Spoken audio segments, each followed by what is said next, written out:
given. Yes.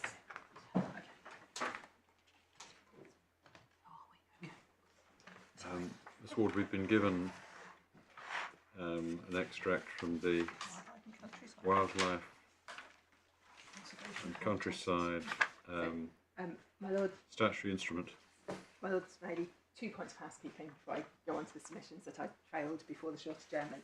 The first is that, as my Lord's identified, I've handed up a copy of Regulation 5 of the Conservation of Habitats and Species Regulations 2017. That is a short point that I will come to when I make my submissions on the second round, the advice of the CCC round. Right. And it's simply to make good something that's in our skeleton argument that my learned friend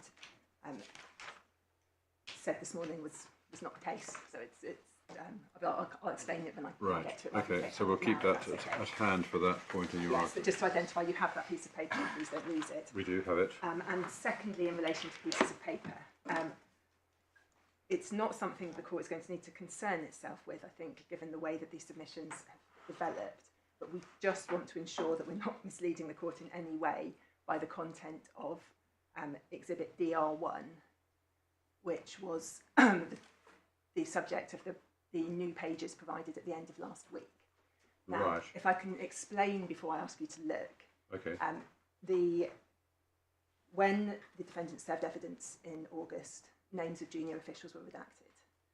The court will be aware that there's been some debate in the administrative court about whether that's an appropriate way forward. And when my Lady Justice Andrews looked at the specific disclosure application, we had said at that stage we'll provide new pages but ciphered. Yes. Now, that was done by providing a complete recopy of all of the exhibits, including DR1, which was not itself the subject of any redactions. Right. So if no one interfered with the court's hard copies, then the hard copies that the courts have will be correct, save for one very small matter, which I'll come on to. Right. Because what happened was that then when those were provided in electronic form, for reasons of human error, an earlier draft of DR1 was inserted rather than the one that was served in August. Yeah. Now, the one that was served in August did go into the court bundles, doesn't have any redactions. So if I can ask the court to look at page 20 of SB1, it's the first page behind tab 4. Yes. If the first sentence of the first paragraph, so if the final sentence of the first paragraph begins with the words NZ, sorry, start again. If the final sentence of the first paragraph ends with the words NZS and FS, Yes. that's the correct version. Right. So now you talk about that, save that in the second paragraph. Yes. In the sentence beginning during this period, it was noticed in the course of all of this examining of the documents that there's an error in that sentence. It's just a chronological error. So that sentence where it says the fifth assessment report AR5 in brackets, the word after that should be without. Oh. And the words after the July 2021 Commission return should be deleted. And presumably the word "the" before July. Well, no, still without feedback from the... Oh, sorry, so after the July 2021 Commission. So, yes, the word after as well. So everything after the brackets. After AR4. Yes. Full stop. Everything after the brackets. Yes. Right. That is correct factually now. And that is now factually correct, yes. As I say, neither of us... well, then friend didn't refer to it in submissions. I don't propose to either. We didn't want incorrect information. No. To All right, well, that's been corrected now. We've corrected it. I'm very grateful. Right. So, my lords, my lady, 3 topics in my submissions. Yes. First of all, factually, what the food strategy is and the relationship between it, the net zero strategy, the carbon budget delivery plan, and the Section 13 process generally. Secondly, then the law on Section 13, and principally, I know that the court has been taken to both of these, and therefore hopefully this can be a relatively brief process, but I've got particular points in both the 2008 Act and Mr Justice Holgate's judgment in the NZS case. And then finally, to deal relatively shortly with the second ground, round 3, on the requirement for weighty reasons to depart from the Climate Change Committee's advice. So my first topic then, the facts. My learned friend said this morning that we only need to be concerned in passing with what's in the food strategy, but it is of course the subject of this application for judicial review, and in my submission it's important to look at what it actually is and what it says. Now, the starting point here in terms of the history is in the witness statement of Mr Roth of the Department for the Environment, Food and Rural Affairs. That's in the Supplementary Bundle 1, tab 31, and beginning at paragraph 7 on page 534.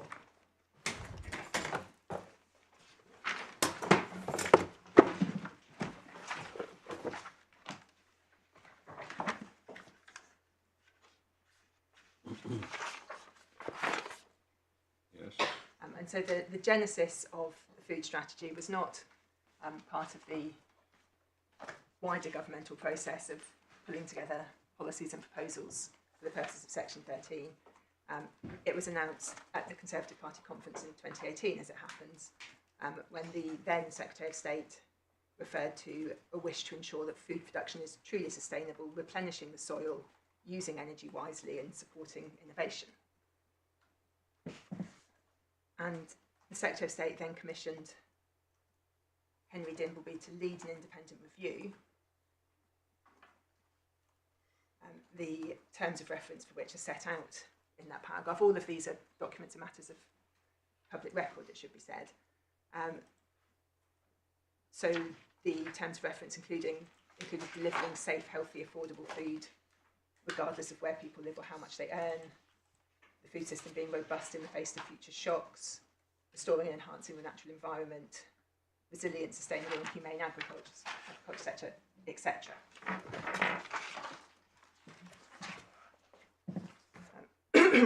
And as Mr Roth goes on to say in paragraph 9, in his final paragraph there, the food strategy covers a wide range of measures, many of which are not relevant here and nothing to do with climate change. And he doesn't go into details about those, but instead focuses on the aspects that are relevant to climate change.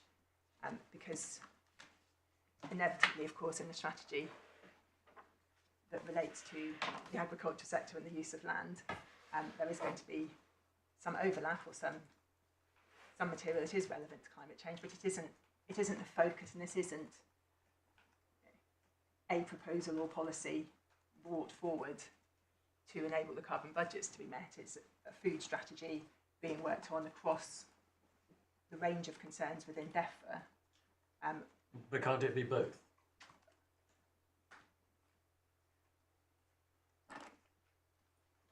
Well, there are elements of it, it's always been accepted, that are proposals and policies, but the food strategy, which is the target of this challenge, was brought forward, or was originally envisaged as, say, covering this very wide range of matters within the purview of the Department for the Environment, Food and Rural Affairs, and not... It's about the genesis, it's about where it came from. And which I will say in due course, when I come on to the law, is relevant to what was required to be done at that time. But just in terms of how it sat with that process of policies and proposals being compiled for Section 13 processes, you have then, still in Mr Roth's witness statement, at paragraph 8, the first part of the Dimbleby review was published in July 2020, and then the second part in July 2021. But as he says at paragraph 9, various reasons, the food strategy itself wasn't published until June 2022. Now, that, of course, overlaps with the time frame during which, as is set out in the statements that you have from Ms James in the earlier litigation and Mr Thompson in this case, the period during which departments across government were being commissioned by BEIS, as it then was, to provide their proposals and policies for the purposes of Section 13 duty. And you see in Ms James's witness statement, which is at page 388 of the Supplementary Bundle 1, paragraph 68. 388. 388. Yeah. Paragraph 68. Shall we look at that now? Well, it's really just a chronological point, my lord, that so perhaps the court doesn't need to turn it up, but the chronological point is that that process of seeking proposals and policies began in terms of the NZS that was published in October 2021, began in November 2020.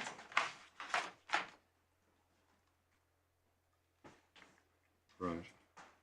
And so during that period between November 2020 and October 2021, officials within DEFRA are working to produce that package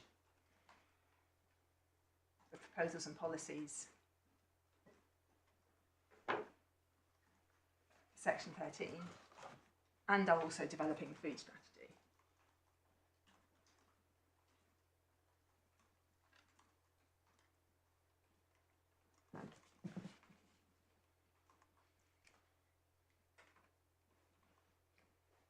But that doesn't mean that it's part of the same process.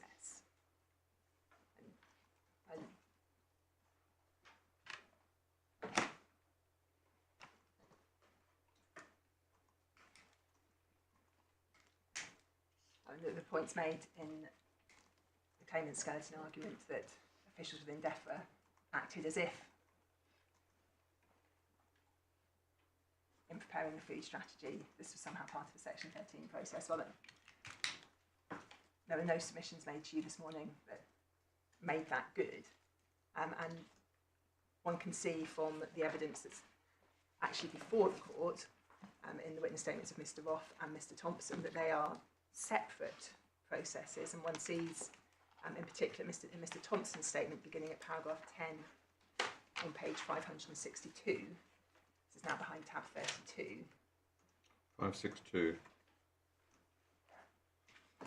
Yeah. He refers back to Ms James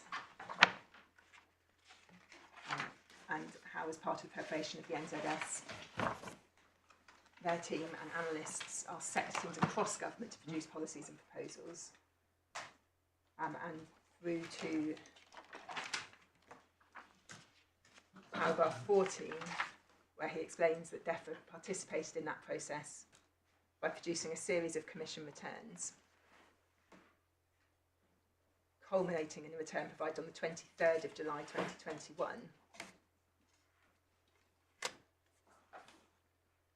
which contained the package of policies and proposals compatible with total emission reduction needed across the economy. So that's what came from DEFRA into the NZS. And he sets out more detail about that in paragraph 15 of his statement. And the court also has the submission that went to the Secretary of State for Environment, Food and Rural Affairs on the 15th of July 2021, so in advance of that package being sent to what was then Bayes, and that's at page 45 of SB1.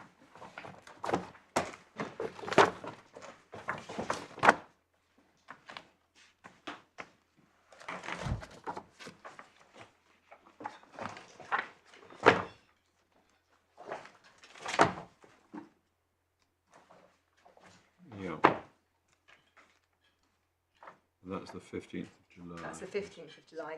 The document you'll see in the top left-hand corner says 2020, but we're all agreed it should say 2021. Oh, yes.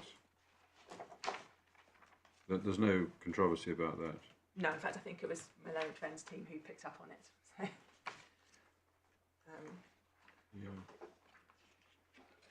but in particular, the references to CV6 make that clear. And the package in particular is set out there's a list of measures beginning on page 51.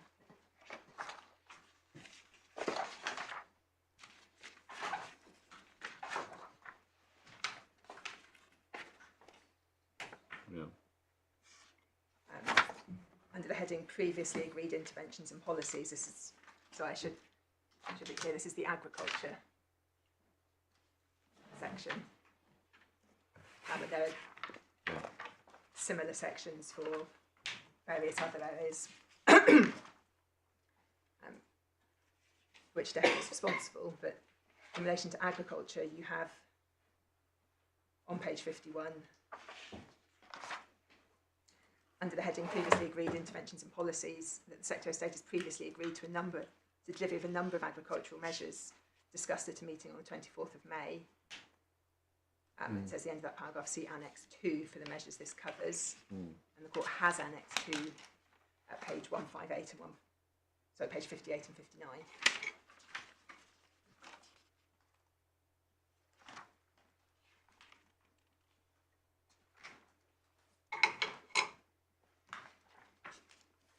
Right.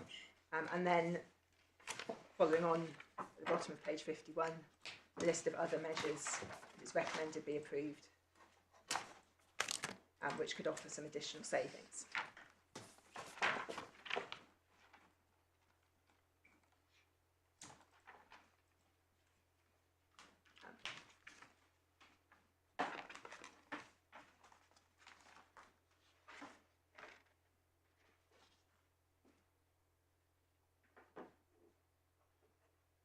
Yeah.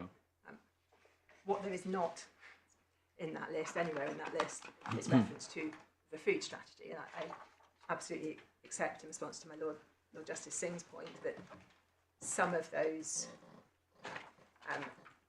methods, for example, precision feeding, some of those measures such as precision feeding and feed analysis are within the purview of what became the food strategy, but those are the measures, not a strategy that will do them, or provide for them, so to speak. So we come then to what is said about the food strategy in the net zero strategy itself. Yes, the passages we were looking at this morning. The passages you were looking at this morning, and so I don't want to detain the court for very long on them, but I do would just ask the court to pick them up again. The relevant paragraph 33 on page 353.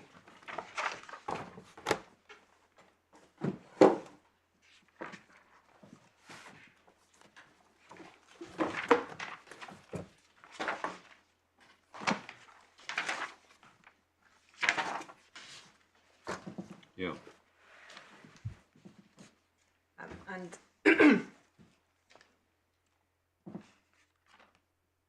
as the court noted this morning, it's referred to the food strategy, which is mentioned in the first sentence, is referred to in the context, in particular in that paragraph, of options that are being explored to reduce carbon emissions from food production, support innovation in the food sector, incentivise land use change to sequester more carbon, and preserve natural resources. And if one looks back, I can't remember which member of the court it was, I think it was either my Lord Justice Singh or Lady Justice Andrews, noted, referring back to the previous paragraphs, one sees some quite more detailed discussion of the sorts of policies, proposals that might achieve those ends. So, for example, at paragraph 31, there's the point that I just mentioned about feed additives with emissions from feed, and feed additives with methane inhibiting properties having the potential to reduce emissions, especially from housed cattle. And at paragraph 32, considering how best to reduce and better target the use of manufactured fertiliser.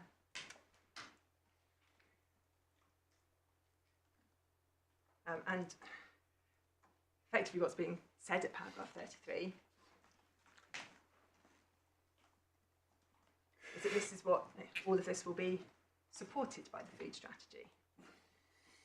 It's not, and it's important to say two things. Firstly, the food strategy itself is not the proposal or policy for these purposes. It may support those proposals and policies, it may contain those proposals and policies, but it's not itself a proposal or policy. But secondly, and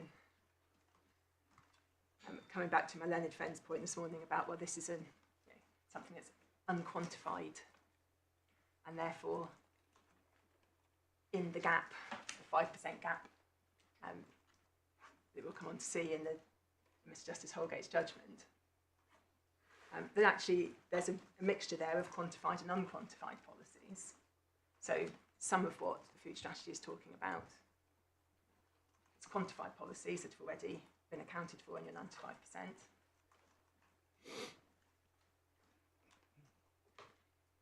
Can you give us an example of which of these measures mentioned here is?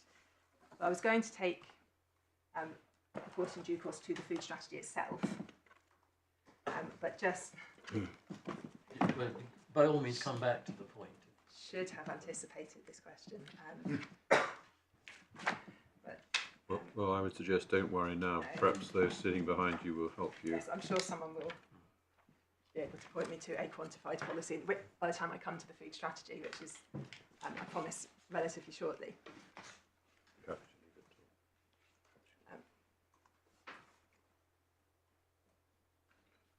But the point being made is that, the point that I was making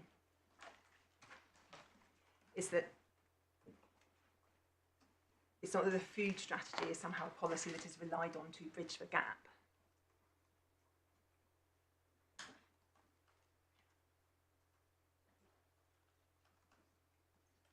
But that the Secretary of State for Bays at the time of the net zero strategy has reached a qualitative judgment that all of the unquantified policies and proposals, and we know what criticisms were made of the process by which that judgment was made, but this case is not relitigating that. The Secretary of State reached a qualitative judgment that unquantified proposals, taken as a whole,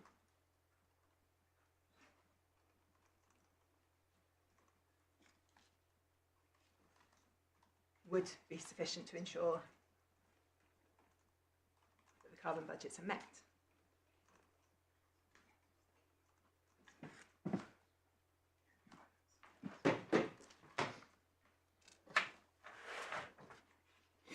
So some of those unquantified policies will be the subject of further development. And one can see that. I don't want to labour the points, I think I made it before lunch, but if one simply starts at paragraph 24, for the first paragraph under the heading Policies and Proposals on page 351,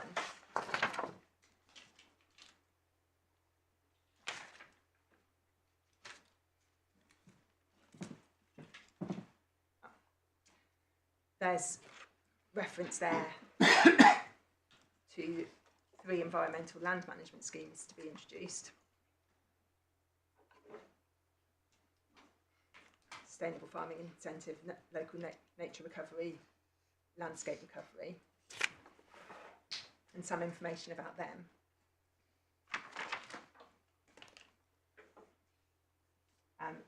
But you see on over the page at 25,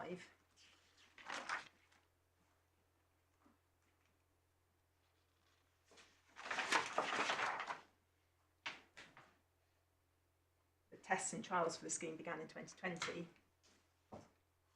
It won't be rolled out in full until 2024. So these are policies at different stages of development. As the court will recall from a turn of phrase used by Mr Justice Holgate in the court statement of that case earlier this morning. And just one more example. In paragraph 28, government will support a range of measures to decarbonise the agriculture sector specifically, including providing further funding to support farmers to take up low carbon practices and technologies. A little bit further down that paragraph, you see that pilots there will start in late 2022 or early 2023.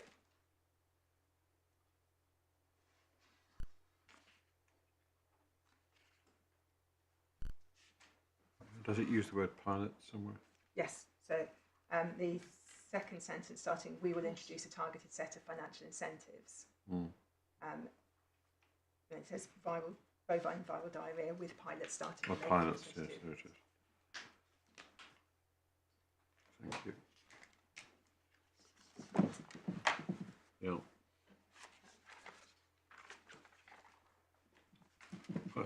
Pilots means trials. Yes.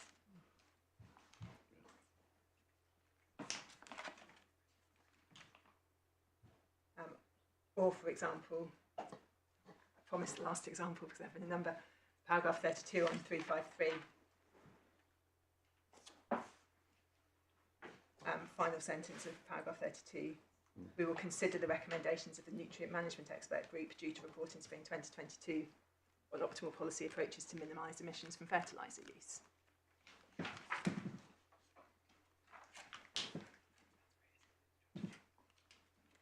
When you gave us earlier the figure of 183, forget how exactly, I think you described them as policies. Unquantified policies. That 183 unquantified policies would include some of these, or would include all of these measures. Well, as I understand my Leonard Junior's methodology, she took Exhibit SJ13, which you referred to earlier, which is tab 17, supplementary bundle 1, beginning page 296. Yeah. And I imagine either by the magic of Excel or simply scrolling, counted how many had unquantified in the right-hand column. And that's said to be 183. 183. Right.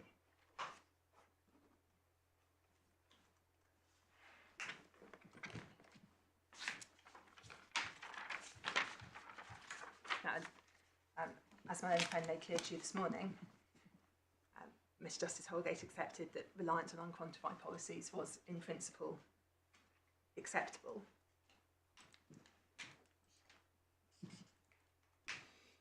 As I understand my learned friend's case now, though, it must be the case that whenever one of those unquantified policies either crystallises into or indeed is further developed, because of course it's not a case of a policy, and again we'll see this in Mr Justice Holgate's judgment, it's not necessarily the case that there's a binary division between quantified and unquantified, and the policy goes straight from being unquantified to being quantified, that whenever there's a further development of something referred to in that territory, that the Section 13 judgment must somehow be carried out, and as I understand his case, must be carried out specifically in relation to that policy. Now, he said, I hope I've got the quote right, that it would be bonkers to expect the Section 13 magnifying glass to be applied to every bit of government paper, something along those lines. In my submission, that is exactly what's being urged on this court if it said that simply inclusion, reference to something in the Section 14 report as an unquantified policy means that when further work is done on it, there will then be somehow a Section 13 duty attached to it, and that seems to me that must be his case on the facts, because he expressly disavowed, and I apologise both to the claimant and the court for any confusion, if there's any misunderstanding on the part of the Secretaries of State, but it had been understood that quite a key part of the submission that Section 13 continued to attach, and therefore I had some fairly detailed submissions on it. A fairly key part of that argument was that dietary change somehow was left over to be dealt with in the food strategy. Now, how that came about, I know that there are two members of the court that were at the Commission hearing. Of course, I wasn't, because I have had the pleasure of watching on YouTube, and that was certainly the impression that I formed to some extent from that, but also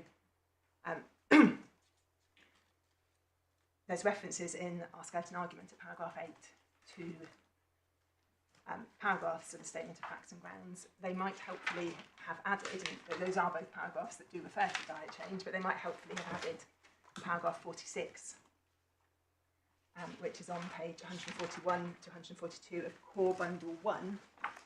Do you want us to look at that? Yes, please, my lord, because this case has, as the claimants acknowledged in their skeleton argument, been to some extent a bit of a moving target from the defendant's point of view. And in the Statement of Facts and Grounds, which is tab 13 in that Core Bundle 1, you'll see at page 141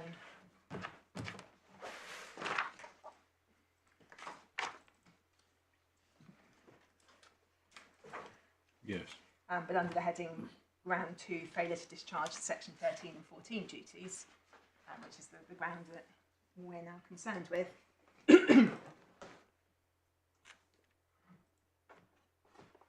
Paragraph 46 of one of those three paragraphs, substantially concerned with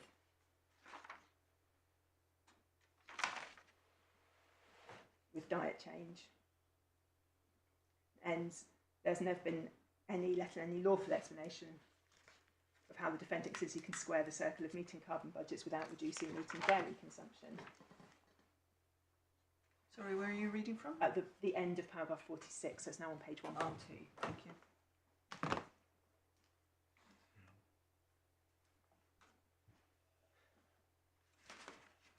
So the defendants had rather understood this as a challenge predicated on the failure to include or to, I suppose I don't defend to say, to quantify the effects of not including dietary change as a measure within the food strategy. And that's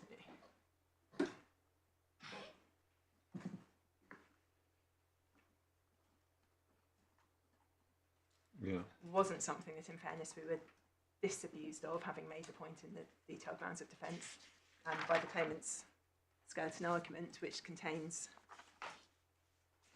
a lengthy section from paragraph 41 through to 53,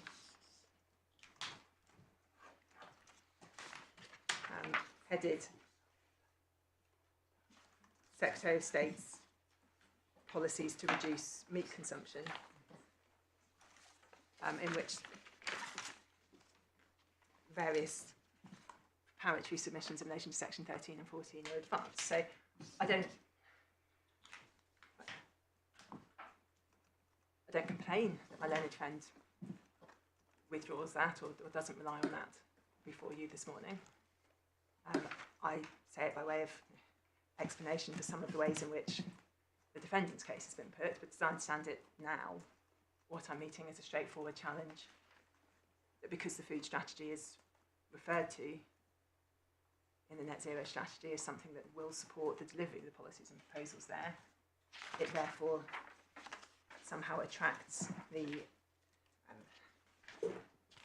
some form of continuing duty under section 13. Now, finally, I think on the documents, if I could take the court to the food strategy itself. You've seen it already, it's tab 15 of core bundle 1, beginning at page 163.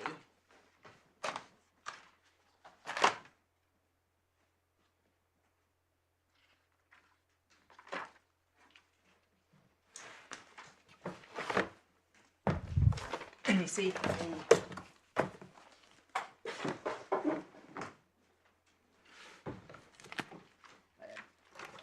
without wishing to labour the points I made earlier about a number of different elements feeding into this, you see in paragraph 1 of the executive summary on page 169 that the first important government priority that's mentioned is the levelling up agenda.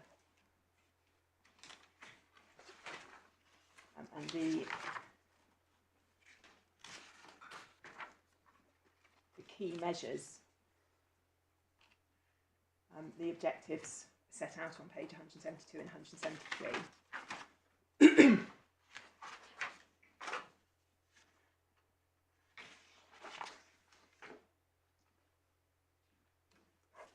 The first is delivery of a prosperous agri-food and seafood sector. That's at the top of page 172. That ensures a secure food supply in an unpredictable world and contributes to the levelling up agenda through good quality jobs around the country. Objective 2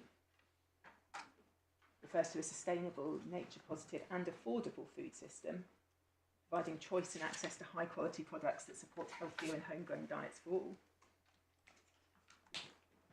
And Objective 3 is about export opportunities and consumer choice through imports.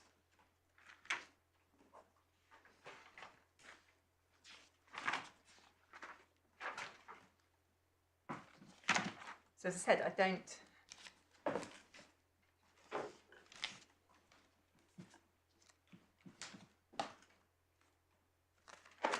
don't shy away from the fact that this contains some policies and proposals that were before the Secretary of State for Bays when the net zero strategy was developed. And an example is on page 179. I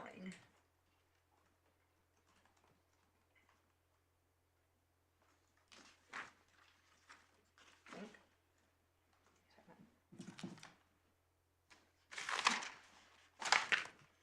179. 1.3.5.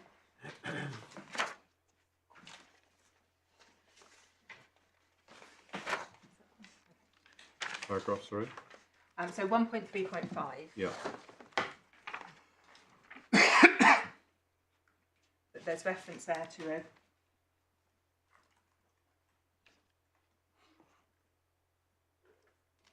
call for evidence to better understand the challenges associated with the use of feed additives. I'll just content of that one moment.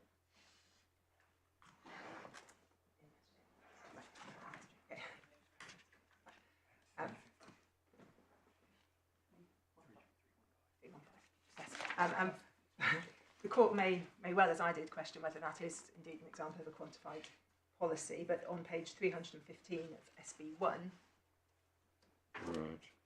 which is within the SJ13 exhibit, identifying which proposals are quantified and which are not.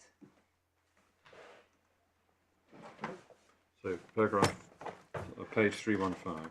Of SB1, so any supplementary bundle.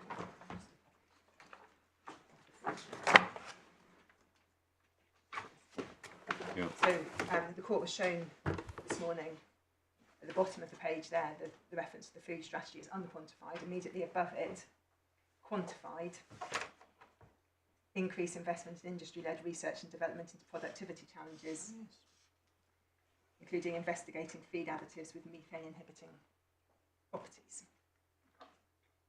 So that's 3.6.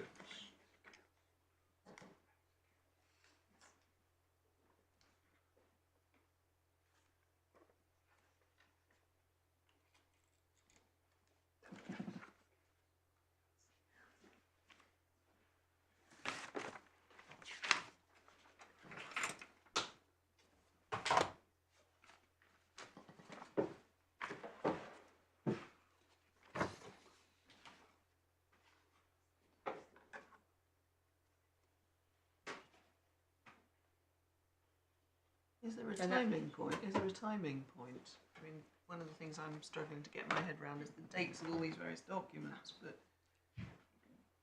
government are here saying that they're going to make a call for evidence, and yet that's in June 22.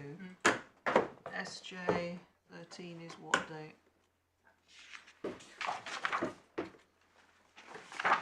It's undated on its face. It accompanied Ms James's witness statement, which 21, let's get the date of that for you, was signed on the 6th of April 2022. 6th of April, Yes, 22. yes. So that, in a sense, makes good my earlier point that within the NZS you have quantified and unquantified policies. Ms James has set out in that list which are quantified and which are unquantified. Within the food strategy, one finds examples of Quantified policy. as well as unquantified ones.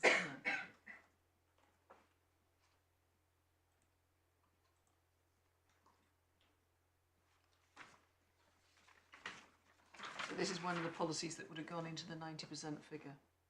The 95% figure. No, sorry, the 95%.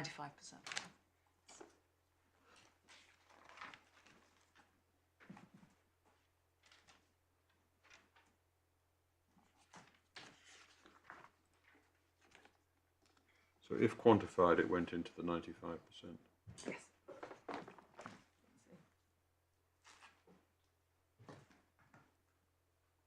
But the quantified policies made up 95%. Yes. That was the question. Yes, that's the way I should have put it.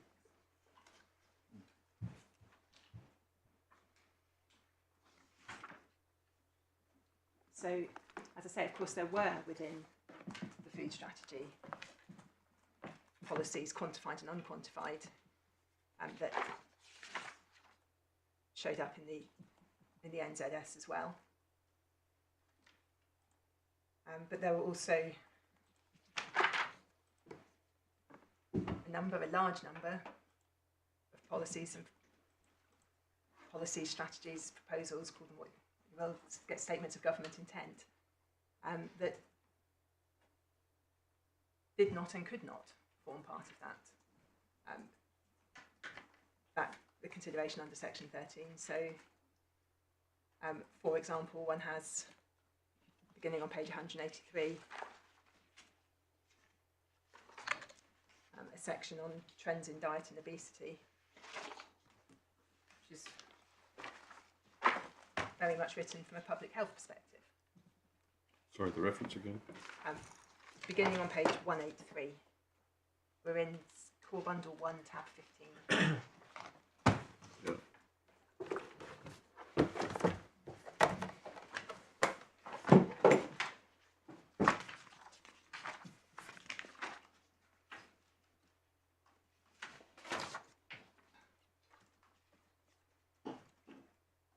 Thank you.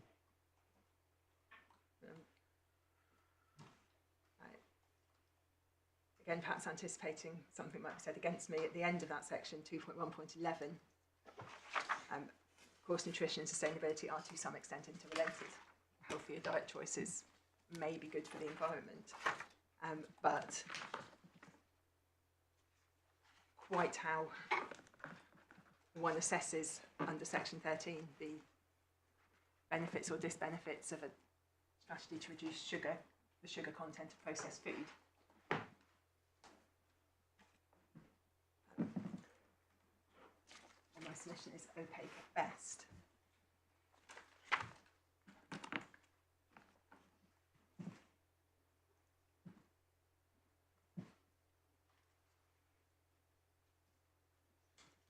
So, food strategy then, much wider, containing various measures that are not related to climate change at all. I should just finish on the factual section by taking the court to a section of Mr. Thompson's witness statement where he explains what's happened since then. And that begins at paragraph 22 on page 565, supplementary bundle 1. I'm not sure if anyone else has tabs and if it's helpful for me to keep giving Yes, tabs. yeah, I find it very helpful. That's tab 32.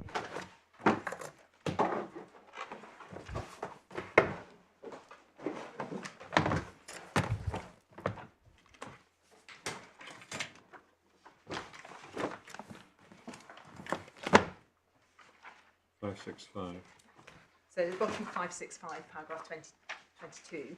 Yeah.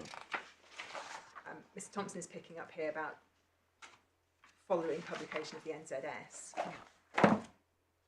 and the reviews that his team have undertaken of the government's position against carbon budgets.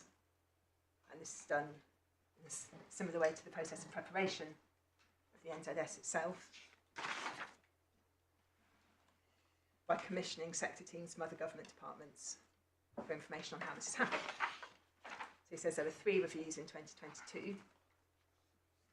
You see at the top of page 566. 2 of those were before, and 1 was after the publication of the food strategy in June 2022.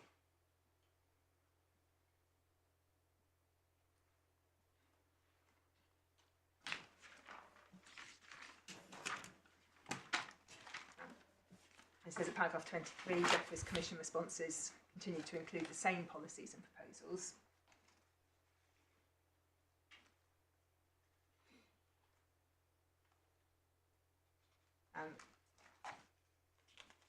But in May 2022, and this is paragraph 24, for the first time the food strategy is mentioned in the return.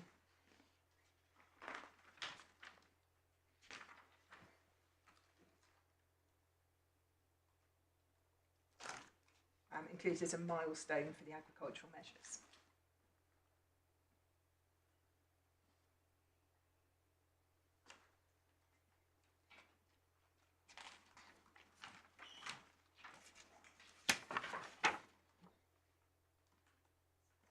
And he explains then at paragraph 25 how his team engages with officials from all departments, or that's what they're doing in 2022. This is all in the context of commissioning sector teams making requests. That's the mechanism Yes. here. Yes. So that's the process that was described by Ms. James for the preparation of the NZS. The court has a bit more detail in the witness statements in this case. Is that a matter of practice or of statutory provision? Practice. It's how the Secretary of State for Energy Security and Net Zero has decided, and I'll show you in the NZS case itself, when Mr. Justice Holgate said it was for her to decide Yes. how to monitor the ongoing But Section 30 the position. process, the process of commission returns and commission requests, commission responses, that's not founded in any statutory provisions. No. No, and we make the point in our skeleton argument. I don't ask the court to turn anything up about it, but we make the point that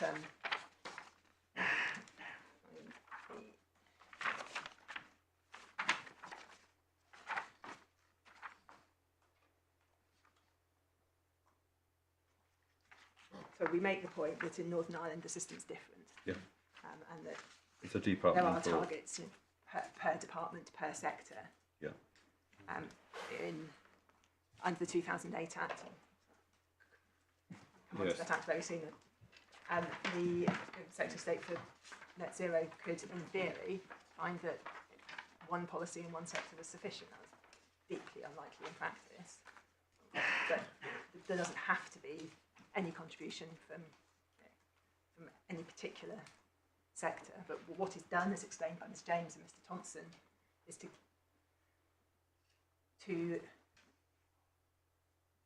establish pathways with through a process of iteration with each department for the sectors for which they have responsibility, so that there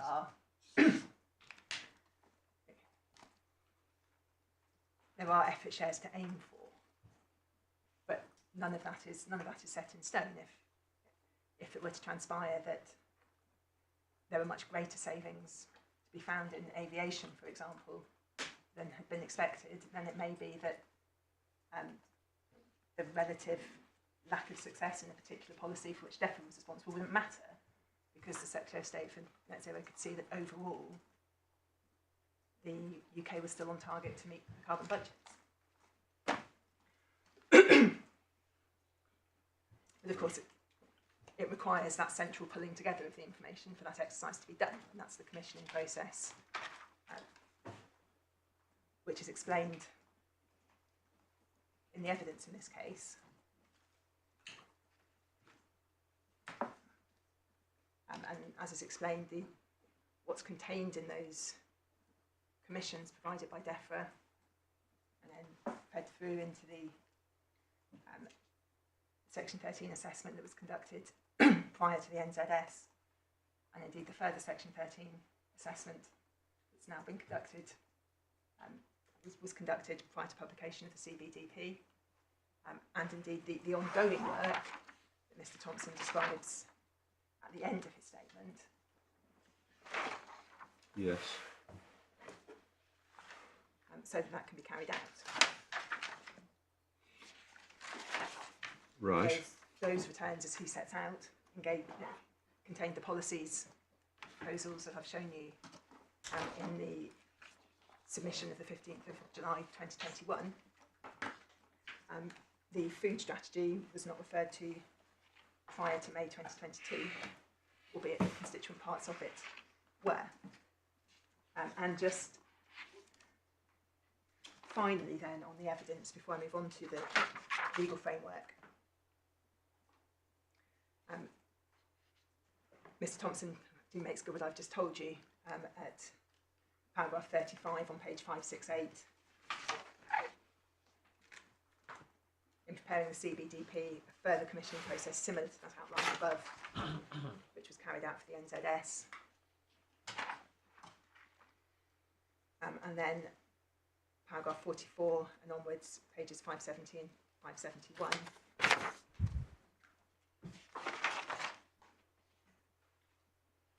Internal processes for monitoring compliance with carbon budgets are being kept under review to ensure the Secretary of State continues to be able to discharge her duties effectively under the 2008 Act, and specifically during the periods between the 5-yearly Section 14 reporting duty. That's expected to be done through, as he puts it at paragraph 45, regular, robust, commission-based processes and comprehensive analysis similar to those set out above. And he makes the important point in that paragraph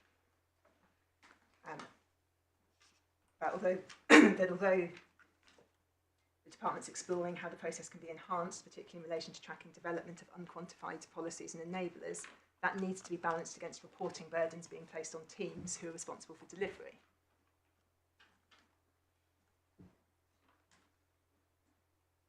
So that the factual position within government is it is recognised that Section 13 continues to have fight between Section 14 reports, which are required every 5 years.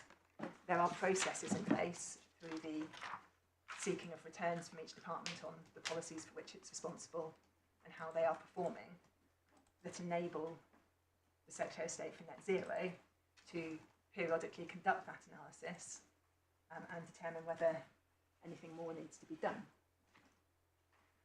And that, in my submission, is exactly what is envisaged by both the 2008 Act itself and the analysis of it by Mr Justice Holgate in the Net Zero decision. So do you say that the Section 13 duty is distinct from Section 14 duty? It doesn't just collapse into the Section 14 duty because, as Mr Thompson explains at paragraph 45, the continuing duty is taken seriously. Yes. Not just when it's time to produce another report, but to keep an eye on things even though there isn't a specific report being contemplated. Yes, and I was taking my submissions ever so slightly out of order, but I think perhaps worth at this point, in response to my Lord's question, jumping ahead to Mr Justice Holgate's. But please don't No, take. no, but don't think. I think I that's just turn. think in terms of flagging where we're going, it's the very end, and I will get there in due course. But in that judgment, paragraph 222, on tab 21 of the authorities bundle,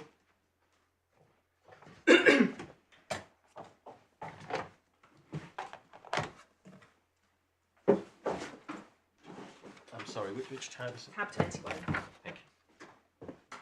and paragraph 222, which begins on 647, that goes over onto 648.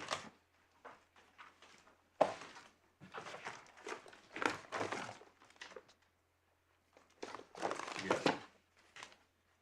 And the final two sentences there are really where I'm going. Mr Justice Holgate said, no doubt the development of policy measures is kept under review by officials and by the Secretary of State. My judgment does not address how often and when quantitative analysis might be required to be carried out. Such issues are essentially matters of judgment for the defendant and his officials. Yes.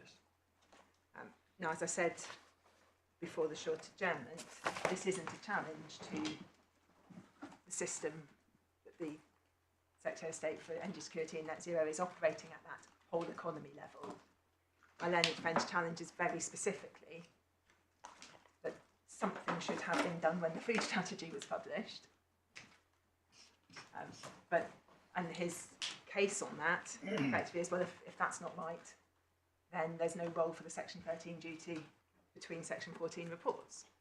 And effectively, the answer to that is what I've just shown you, that the Secretary of State for Energy Security and Net Zero periodically, as judged appropriate by her and her officials, taking into account the other demands, particularly delivery-based demands in relation to these policies, that is a matter of judgment for her, and there's no direct challenge to that judgment before this court. So, my Lords, my Lady, then turning to the 2008 Act itself, and I know you're familiar with it, so I will hopefully take this quite shortly. Right, so we're now moving to The 2008 Act, which is tab 3 of the bundle of authorities, beginning at page 35.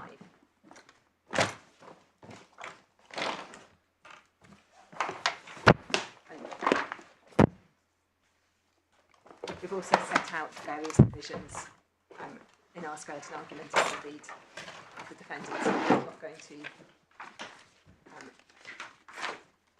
hopefully take up too much of the court's time on it, but one sees at the bottom of page 35 reference to the Secretary of State, and I should preface all of these submissions by saying, of course I don't say that it's only possible for one somehow identified Secretary of State to perform these duties. I don't take issue with what my learned friend says about the principle of one Secretary of State. Any Secretary of State could do the composite responsibility under this part of the 2008 Act if they were allocated it under the machinery of government.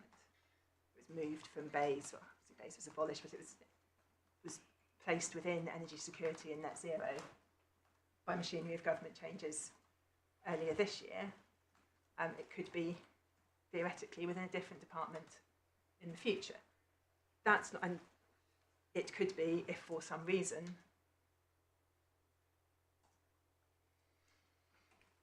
a particular Secretary of State was indisposed, and of course it could be carried out by another Secretary of State with support from the relevant officials.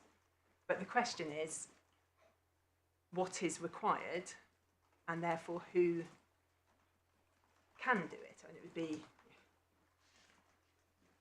an odd thing for claimant to come to this court and say, well, why isn't the Secretary of State for Education setting the carbon budgets? And it's very clear. And taking my Lord Justice Singh's point about there being no clear constitutional divide on this point, but it is clear that as a matter of practice and practicality, responsibilities have to be divided within government. And there is, as I say, a composite responsibility if one looks at the provisions of Part 1 of the 2008 Act.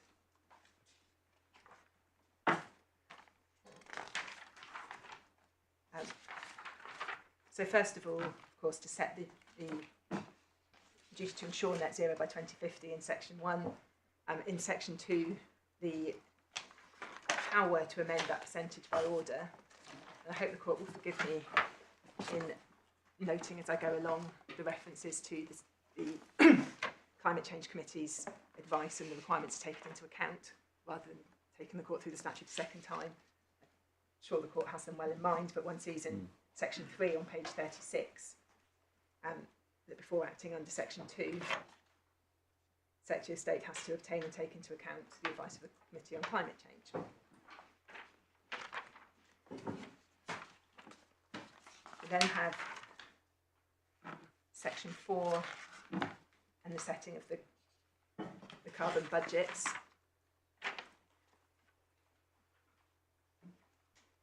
And again,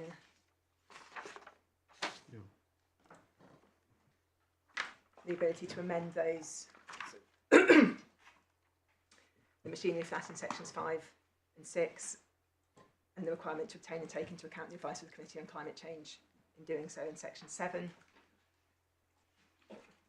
and also in Section 9,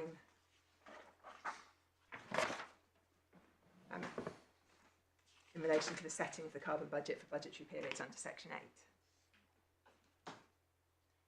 Now, all of those functions of the Secretary of State, functions in the exercise of which the advice of the Climate Change Committee must be obtained and taken into account.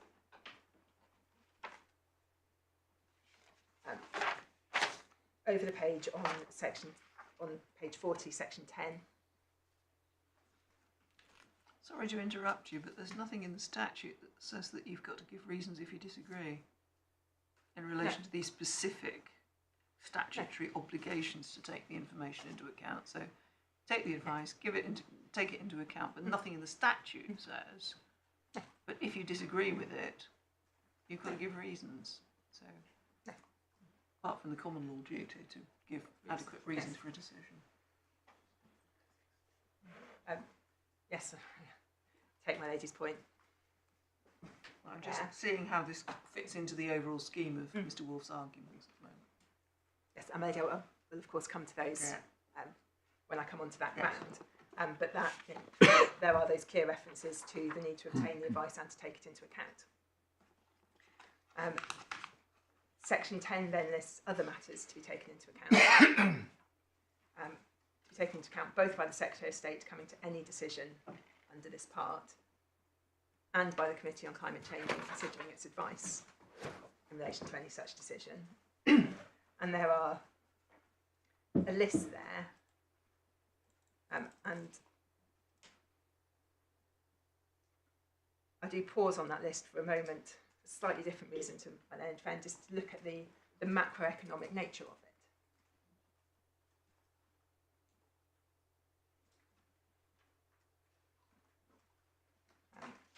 So the requirement to take into account, for example, at I, the estimated amount of reportable emissions from international aviation and international shipping for the budgetary period or periods in question. Now, if that applies to a Section 13 analysis, and we all accept it does, then quite how that could play out in the context of the food strategy is not entirely clear. So do you pay attention to the word "are" in introducing the list, not as opposed to, say, include, do you? But it's clearly not an exhaustive list, but it does say that those matters are to be taken into account. In fact, 10.1, the following matters must be taken into account. Yes. So it's mandatory. There obviously may be other matters to be taken into account. These are But these must be taken into statutorily mandatory considerations. And I do say that they emphasise the macroeconomic nature of this duty. They are whole economy questions. So it's And you can point to D as well, fiscal consequences, yes, taxation, public spending and public borrowing. yes.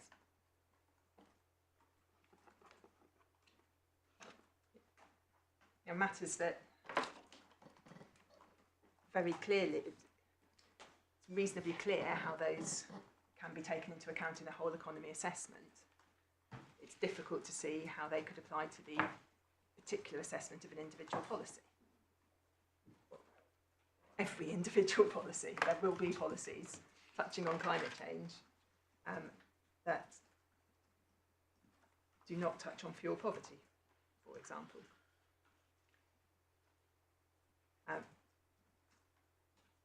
Now, I don't propose to take the court through every power and duty and every reference to taking into account the advice of the Committee on Climate Change. I just want to draw the court's attention, though, to the linkage, which is on page 42, in section 14, between the Secretary of State, who is required to lay before Parliament a report setting out the proposals and policies for meeting the carbon budgets,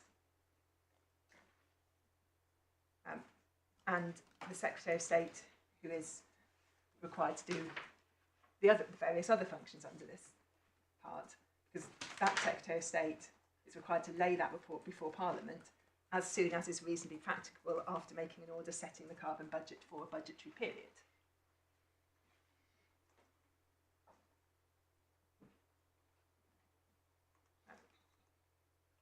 So, on a natural reading of the statute this part of the statute as a whole, the Secretary of State is required to set carbon budgets as soon as possible, or as soon as reasonably practicable after doing so, to lay a report before Parliament. And that report, section 14.2, must set out that Secretary of State's current proposals and policies under section 13.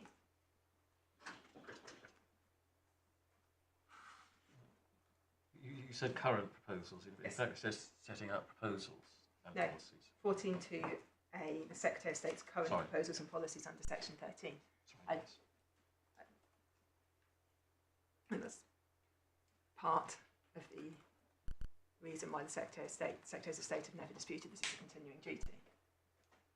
You Section 14. emphasise current as opposed to future, is that the point? Well, that wasn't the point I was making. No, right. I was debating whether it's a point I want to make. I was mentioning there the term current, and I think my Lord Justice Singh thought I might have misread it. No, I hadn't kept up with you. That was Yes. the problem. I was just noticing that in the previous subsection, it uses the phrase current and future budgetary periods. But I think the point is that you can have a current proposal or policy which anticipates a future period. Yes, and indeed that you have to. But it's not but what it's not talking about is a future policy. Yes. Yeah. And that may be a significant point on your submission. Well, yes. So it's. I don't think there's any dispute that at the point that a carbon budget is set in the Section 14 report is published, the report has to contain the current proposals and policies. Yeah. Those proposals and policies, as we'll see from Mr. Justice Holgate's judgment, may be at various levels of development, and maybe sort of proposals to have a policy, if you see what I mean. Yes. But it's the current package, and it's that package that falls to be assessed for the purposes of providing the Section 14 report, but also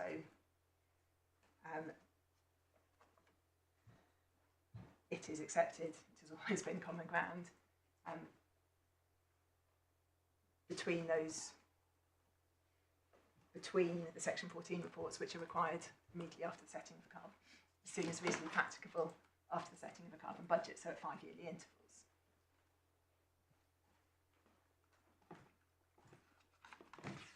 So there's no. My own friend's absolutely right to say it's not a sort of a one and done in 2021, and if there'd been no flaw in the NZS, we could then leave it until 2026. It's never been the suggestion, or 2025 to start the commissioning process again. There needs to be ongoing monitoring. Just, quite frankly, if it wasn't legally required, logically required to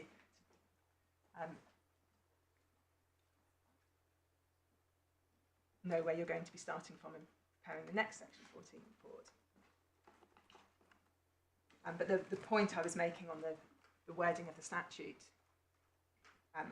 was that the natural reading of it envisages one Secretary of State setting the budget, making a Section 13 report, setting out their current policies and proposals. And that makes sense, I say, when you look at Section 13 itself, which requires such proposals and policies as the Secretary of State considers will enable the carbon budgets that have been set under this Act to be met.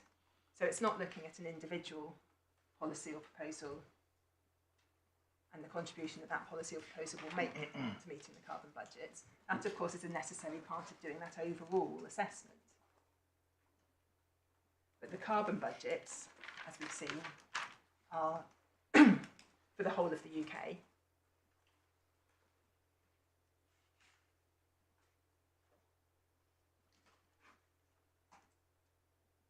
They are set taking into account the macroeconomic matters listed in Section 10. No individual policy, I think I said theoretically this would be possible, but of course in practice no individual policy will enable the carbon budgets to be met. It will be a package. And indeed, as you see from Section 13.4, in preparing the proposals and policies, the Secretary of State may take into account the proposals and policies that the Secretary of State considers may be prepared by other national authorities. So it's about getting to the carbon budget, taking into account what's being done elsewhere as well. What does other national authorities mean? I think it's the devolved authorities. It's the devolved authorities. It's defined to mean that, is it? I think so. Let me just double check that for. I'd be slightly surprised if it does mean that, but you may be right. It doesn't have the flavour of Index of the defined devolved expressions. I wondered if it was referring to Section things which are not 95. part of central government, but which are a national authority. It's Section 95, my lord, on page 64. 64.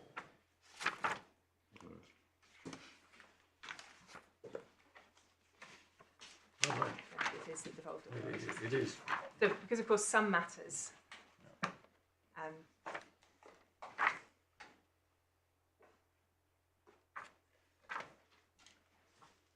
some matters touching on climate change will be within the powers of devolved authorities. Nothing that the Secretary of State for Energy Security and Net Zero can do, but it can take into account. Well, I don't. Yeah, what it says actually is 95(1) says in this Act, national authority means any of the following: A, the Secretary of State. Yes. It can't conceivably mean, can it? And it says other national authorities and other Secretary of State in context. Well, of no, that. but I think. Well, I wonder if it does. Isn't that the point that's being made? That you can take into account what other Secretaries of State are doing. That's what I'm wondering, if that's what it means. Well, if that's but. Or can mean. Not sure that helps either side. But Right. well, It really makes sense. I think it makes can't. sense with the Or my submission would be that it definite article. can't. Sorry, my lady. Sorry, it's got a definite article in front of it. Yes. It can't mean that. It can't mean another Secretary of State. It's got to, read in context, it's got to be the Secretary of State who's responsible, and another authority has got to be one of the other three that's defined in B, C, and D. Yes, my lady. That's my submission. Yeah. In my submission, it follows from what I've just said about a Secretary of State producing a Section 14 report, because otherwise there could be. I may be wrong, with respect, I may be wrong, perfectly happy to admit I'm wrong, but Parliament, I think legislation always uses the definite article. It always says the Secretary of State, because in law there is only one Secretary of State. It never refers to a Secretary of State. Yes, and well, I apologise if I've don't think given it the matters. impression that my submissions are predicated on that use of the definite That's article. my fault, Miss Ward, entirely. It was a false point that I made, and I apologise. No, I don't think, speaking for myself, I don't think this matters. I don't think it's going to advance either side's case, actually. But it just helps to understand that Parliament was envisaging that the Secretary of State could take into account the contribution which other national authorities may make. Yes, the devolved authorities. You may be coming on to this, forgive me, but can I ask you about two subsections that you haven't so far mentioned expressly, but which may be very significant and on the face of it appear to support your submission? The first is section 13, subsection 3, which refers to the proposals and policies taken as a whole. You would submit, I think, that clearly can't be a reference to Secretary of State for DEFRA, for example, No.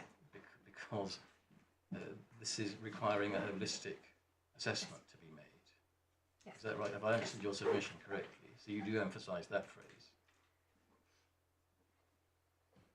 Well, yes. What I emphasise is the package nature of these duties, if you like, the composite of the whole. Yeah.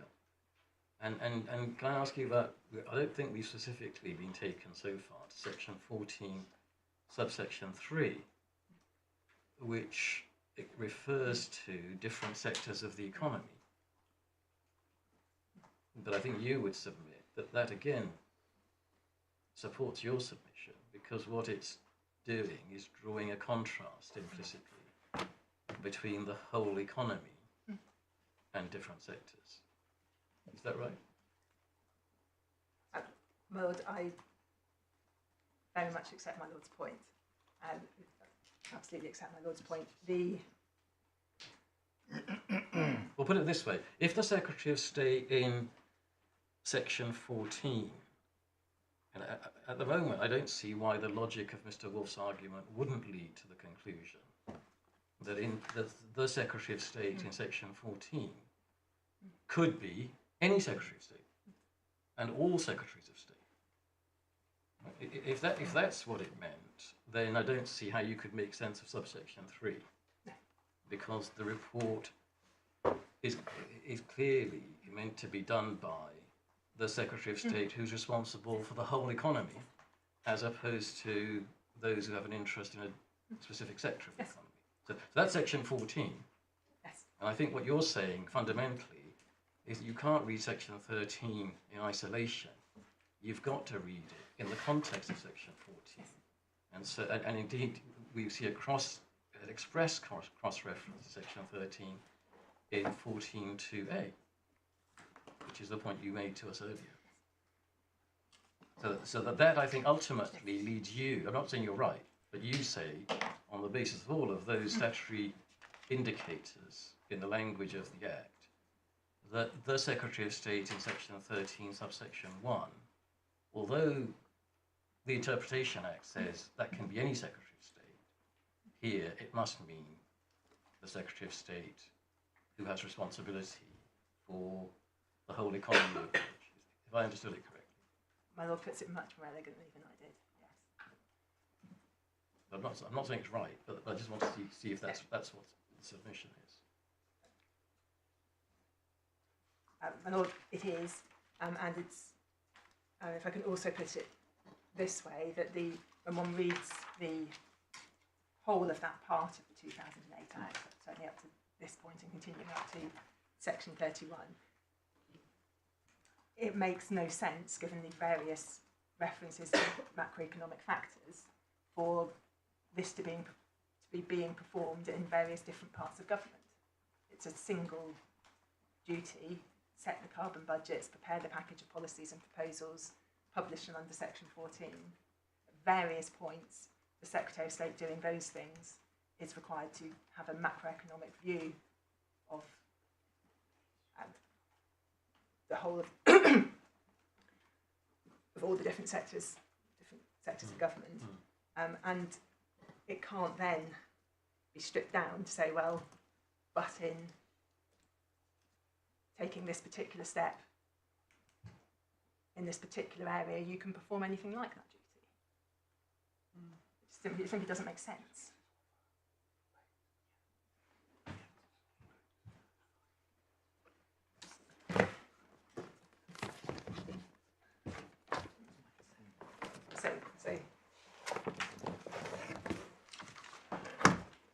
So yes, so fundamentally, package duty to be performed by one Secretary of State. It could be, as I said at the outset, allocated to a different Secretary of State, to the one that is doing it currently. That's not the point.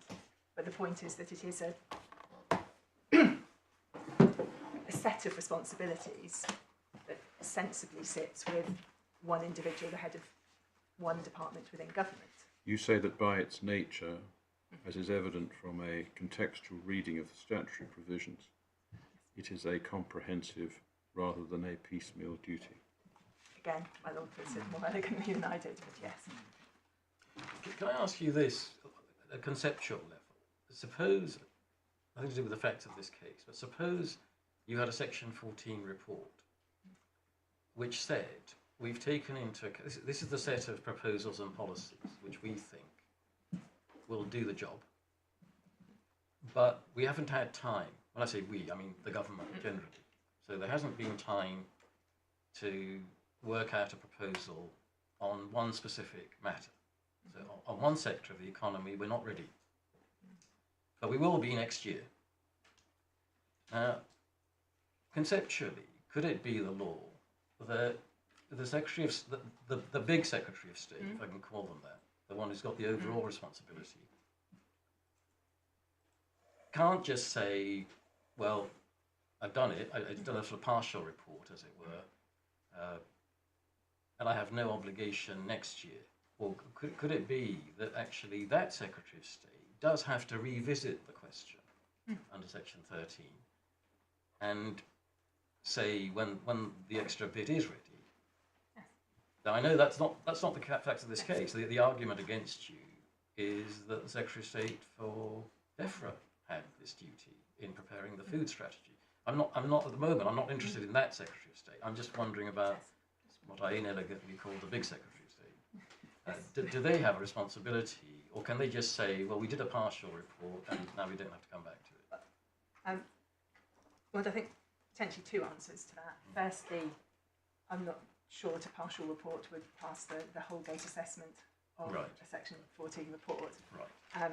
Secondly, the obligation to provide the section 14 report is as soon as reasonably practicable after making an order. If a big chunk is missing, the argument would be it's not reasonably practicable to do it until it's there. I see.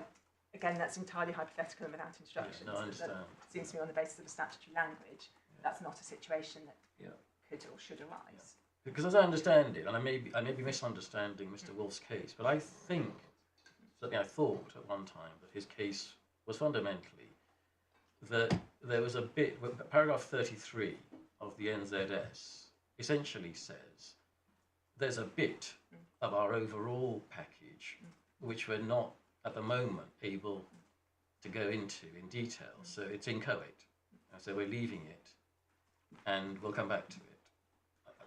And so I think that's why he says the Section 13 duty has to be performed in a year's time when you do the food strategy. But I think your answers don't really contemplate that could ever happen. I think you say that the Section 14 report is not going to pass muster, as per Mr. Justice Holgate's judgment. You're going to show us that in a moment. Yes. Yeah, thank you In fact, I'm going to show you that now. It's at the same case. back to tab 21 of the same bundle of authorities. And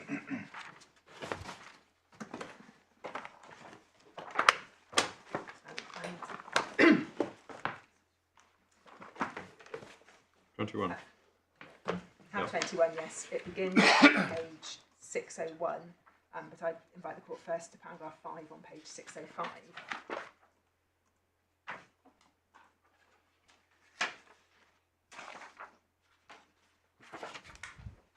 And just to draw the court's attention to the fact that Mr. Justice Holgate appeared, and I accept this wasn't an issue in the case before him, but nonetheless he appears to have understood the obligation in the same way as I've just explained it to you, because he describes it as being the obligation of the Secretary of State for Business, Energy and Industrial Strategy to ensure that the net UK carbon account for 2050 is at least 100% lower than baseline, etc.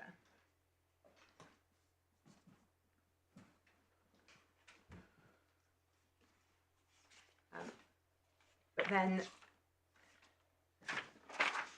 if I could ask the court to turn first of all to paragraph 163. Again, you've seen this already, so I'll just take out the parts if I say particularly significant. This is about the interpretation of Section 13, and the common ground, of course, was set out there. And you see at paragraph 165 that included it being accepted on both sides. Second sentence of paragraph 165, the statutory scheme recognises that proposals will evolve over time and will be introduced and developed at different stages. Policies may need to be reconsidered as circumstances change. I would add that this is reinforced by section 10.2, which we looked at, the list of the wide range of considerations, which themselves will be subject to considerable change over time. And then at paragraph 166, the phrase proposals and policies is just about 2/3 of the way down, includes an emerging policy or proposal to be further developed.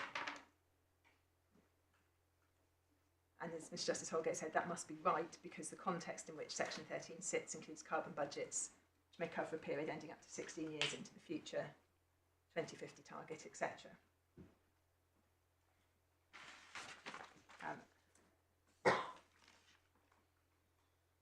And even such policies which are only just emerging or require further development may therefore be included when this exercise is conducted. Moving on then to what the case actually decided. As my own friend described this morning, the claimant's position was that the Secretary of State had to be satisfied by quantitative analysis that measures were with quantifiable effects to enable at least 100% of the emissions reductions required by the carbon budgets to be achieved, and that is rejected at paragraph 177.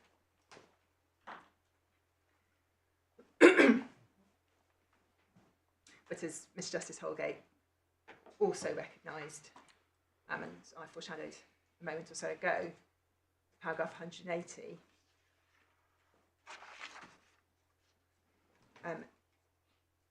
he's talking there about the claimant's argument proceeding on the basis there's a clear distinction between quantitative and qualitative analysis. And as he says in the third sentence of that paragraph, in the present context, that distinction is illusory. The kind of quantitative analysis which is carried out is not focused simply on empirical measurements, past or present conditions. Not purely an objective exercise, involves predictions of future conditions over many years in a changing socio-economic, environmental and technological landscape. So the consideration of matters such as these depends on the use of judgment, whether that analysis is quantitative or qualitative. And similar point at 183, on the same page, although the Secretary of State is assisted by modelling work, the results of that exercise will be subject to uncertainties, some of which may be expressed in numerical terms, others may not. Ultimately, the Secretary of State's decisions that are made under Section 13.1 are matters of judgment for him, informed but not circumscribed by the quantitative analysis carried out. And then over the page on 641, paragraph 187,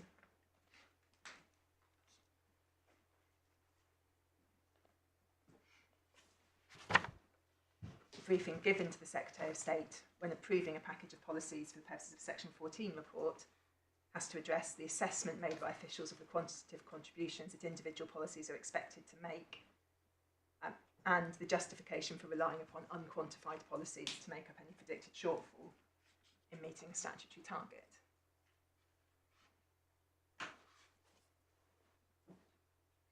And you see at paragraph 189 recognition that the Secretary of State is accountable to Parliament for his proposals and policies under Section 13.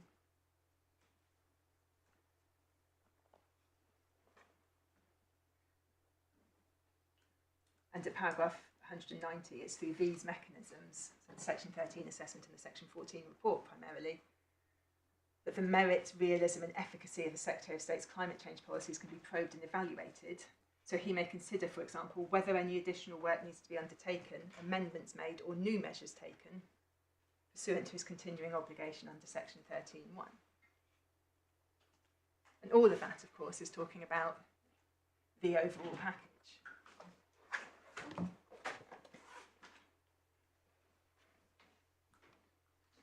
So that enabled Mr. Justice Holgate at the end of paragraph 193 to come to the conclusion that the obligation in Section 13.1 does not have to be satisfied by quantitative analysis alone. But from paragraph 194 onwards, he identifies the ways in which the briefing that was provided in 2021 wasn't sufficient for the Secretary of State to be satisfied. The proposals and policies would enable Carbon Budget 6 to be met.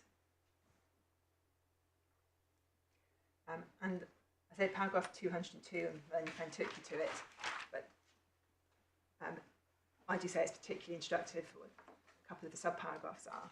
The context of this, you see in 201, this is on page 643, Mr. Justice Holgate's dealing here with what he describes as emissions B and C. And one sees further up the page, paragraph 197, that emission B was failure to identify, under the quantitative analysis, the contribution that each quantifiable proposal or policy would make, and C, the failure to identify which proposals and policies would, under the qualitative analysis, which proposals and policies would meet the 5% shortfall, and how each would do so. So it's about this is about how the individual contributions to be made by each policy and proposal play into this overall assessment. And subparagraph 10 on page 644, in terms of the statutory context, Justice Holgate made clear that the carbon budgets and the 2050 target relate to the whole of the UK economy and society and not the sectors. Achievement of those targets requires a multiplicity of policy measures addressing the UK as a whole individual sectors and factors falling within section 10.2. Those measures will be operative at different points in time. Some will apply in isolation and others in combination. Whether an overall strategy will enable the statutory targets to be met depends upon the contribution which each policy or interrelated groups of policies is predicted to make to the cumulative achievement of those targets.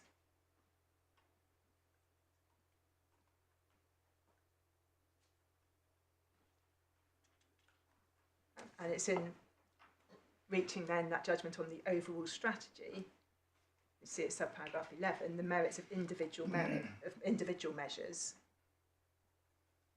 their contributions and their deliverability, etc., are all essential considerations for the Secretary of State or the Minister in his place. So it's about my Lord Justice Singh's big Secretary of State looking at all of those policies and proposals to come up with the overall strategy, because a weakness in one may be balanced out by a strength in another.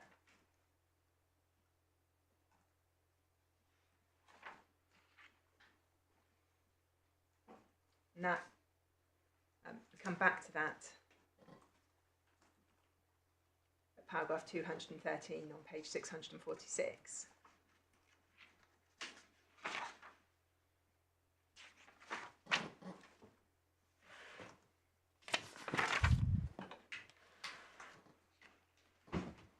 The paragraph above already been set out in the final sentence that ultimately the Minister's decision depended upon unquantified measures and other quantified measures to be developed further.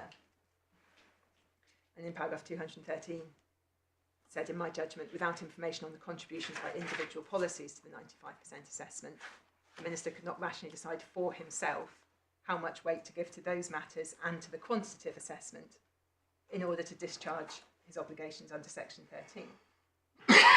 So throughout, what's being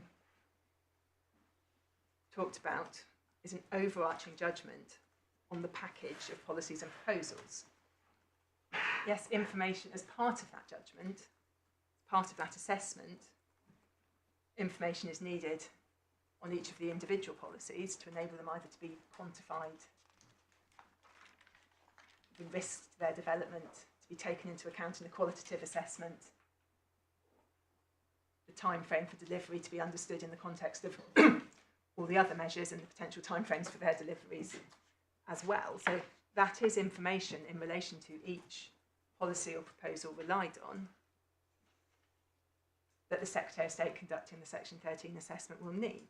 But it's not simply, in my submission, not an assessment that can be conducted at the micro level, looking at one policy in isolation, because you don't have the information to potentially balance it against, to know what the significance is of what that any potential quantification is, any potential delivery risk is. So, as I've said a number of times, and I come back to where I started with this judgment, of course it's recognised that this is a continuing duty, expressly recognised, and work is carried out to ensure that it is complied with. But that continuing duty, as described by Mr. Justice Holgate at paragraph 222 on page 648,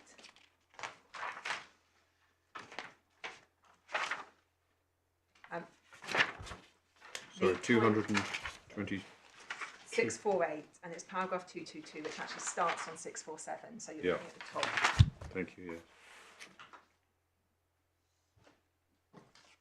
So starting halfway down that paragraph at the top by letter B, party submissions did not address any implications of the issues I have to resolve for compliance with section 13 on a continuing basis. There was no evidence on that aspect. So the reasoning and conclusions on, for example, the legal adequacy of information should not be treated as necessarily applying to compliance with section 13 at any point in time. But no doubt the development of policy measures is kept under review by officials, and I've shown you the evidence that it is, and by the Secretary of State. My judgment does not address how often and when quantitative analysis might be required to be carried out. Such issues are essentially matters of judgment for the defendant and his officials. And as I've shown you in the exercise of that judgment, Secretary of State for Energy Security and Net Zero continues to charge his officials with seeking commission returns from departments across government so that that exercise can be carried out, so that he can be satisfied that the UK remains on track on the basis of the package of policies and proposals that have been adopted under Section 13, or some new package of policy and proposals if it turns out that they're not on track, to meet the carbon budgets and ultimately achieve net zero.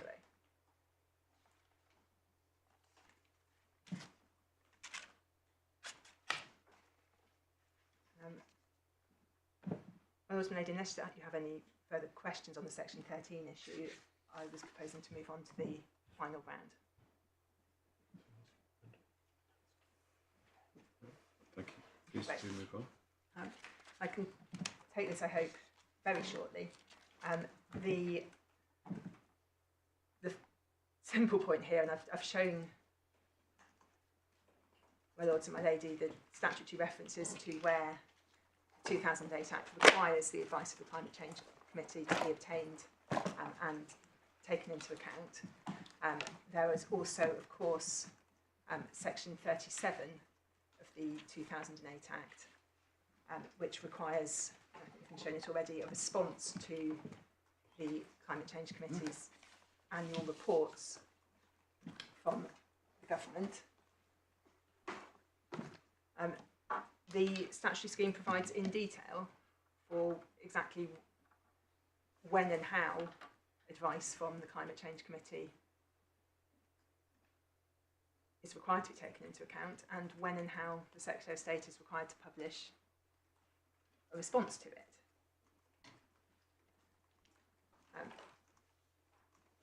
It's also, of course, the case that Section 10, which sets out a list of compulsory factors to be taken into account,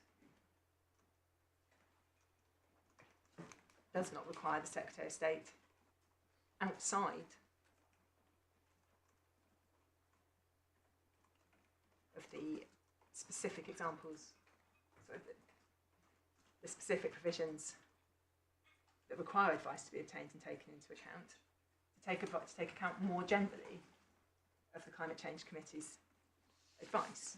So the scheme is set up as it is set up. It has, in my submission, been carefully set up with detailed provisions, and what the claimant seeks to do is to not just put a gloss on them, but effectively to rewrite them to say that, well, although Section 10 doesn't say you have to take this into account, or this isn't an instance where Parliament has specifically required you to do so, we nonetheless build a Wyatt-type duty to not just take it into account, but to give it special weight and reasons for departing. And I say there's simply no basis for that in the statutory scheme, or indeed in Wyatt itself. Now, I handed up to you Regulation 5 of the 2017 regulations, and that's simply in response to this point, which is that, as we said in our skeleton argument at paragraph 73,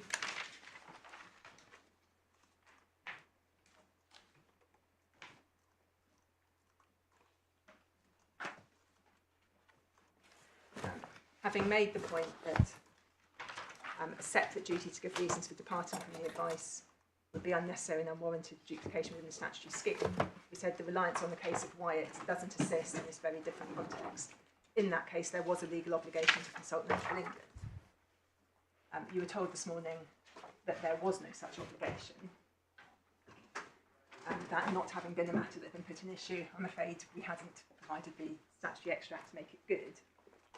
But the Regulation 63.3, which was under consideration in Wyatt, is set out within the report of that case on page 666 of the authorities bundle, which is behind tab 22.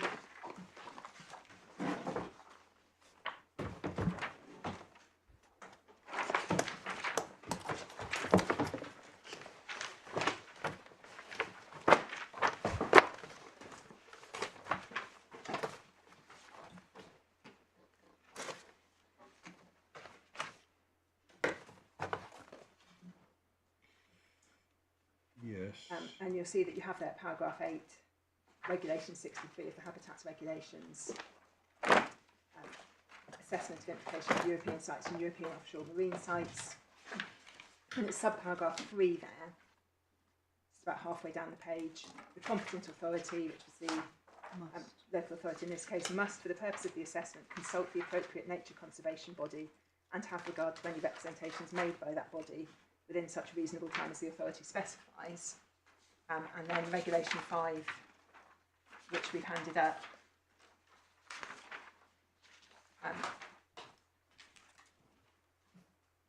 sets out the pipeline, except as provided by paragraphs 2 to 4, which don't affect regulation 63. In these regulations, nature conservation body means Natural England. So there was an obligation to consult and take account of the advice of Natural England in Wyatt. And then paragraph 9, which you were referred to, begins a little bit further down page 666, and is discussing the wealth of case law relevant to Article 63 and Regulation 63 in the Court of Justice and in the domestic court. So it's within that specific context that paragraph 9.4, as my own friend says, that the competent authority is entitled and can be expected to give significant weight to the advice of an expert national agency with relevant expertise in the sphere of nature conservation, where they're specifically directed to. And this is quite simply not that statutory context. It's a statutory context where within the same statute there are obligations to take climate change committee's advice into account. But outside of those provisions, it's for the decision makers to decide, for a decision maker to take a rational view of what is relevant to their particular decision that they're taking. Well, some of the defending here have regard, or failure to have regard to a material consideration. And it's quite clear that in promulgating the food strategy, the Secretary of State for the Environment, Food and Rural Affairs did take account of, was advised about the Climate Change Committee's advice on the issue specifically of climate change. But there is simply no basis in our submission for building a heightened duty to give particularly significant weight to, or particularly cogent reasons for departing from the Climate Change Committee's advice in a statutory context where the role that that committee and its advice plays is specified in some detail. Lord, if I might turn my back for 1 moment. Unless there's any questions from the court. Okay, thank you very much, Ms. Watt. Thank you. Yes, Mr. Wood. My lord, can I just... Oh, sorry. Thank you very much. Well, Lord and ladies, I'll deal with matters essentially in the order of the submissions that were made. Yes. Starting, therefore, if we may, with some of the points that were made before lunch. Yes. And then taking it from there. The first point that was made before lunch in relation to my learned friend's 3 issues framework, first of those issues being Section 13 engagement, was in relation to the whole economy point. Now, we'll come back to that in due course. And we, of course, accept that there is a whole economy assessment embedded in both the Section 13 exercise and the Section 14 report. The point, though, is that that exercise is not solely a whole economy exercise. It involves evaluations at the level of individual policies and proposals on the way to that whole economy exercise. And that's the central proposition we get from Mr. Justice Holgate in the net zero case.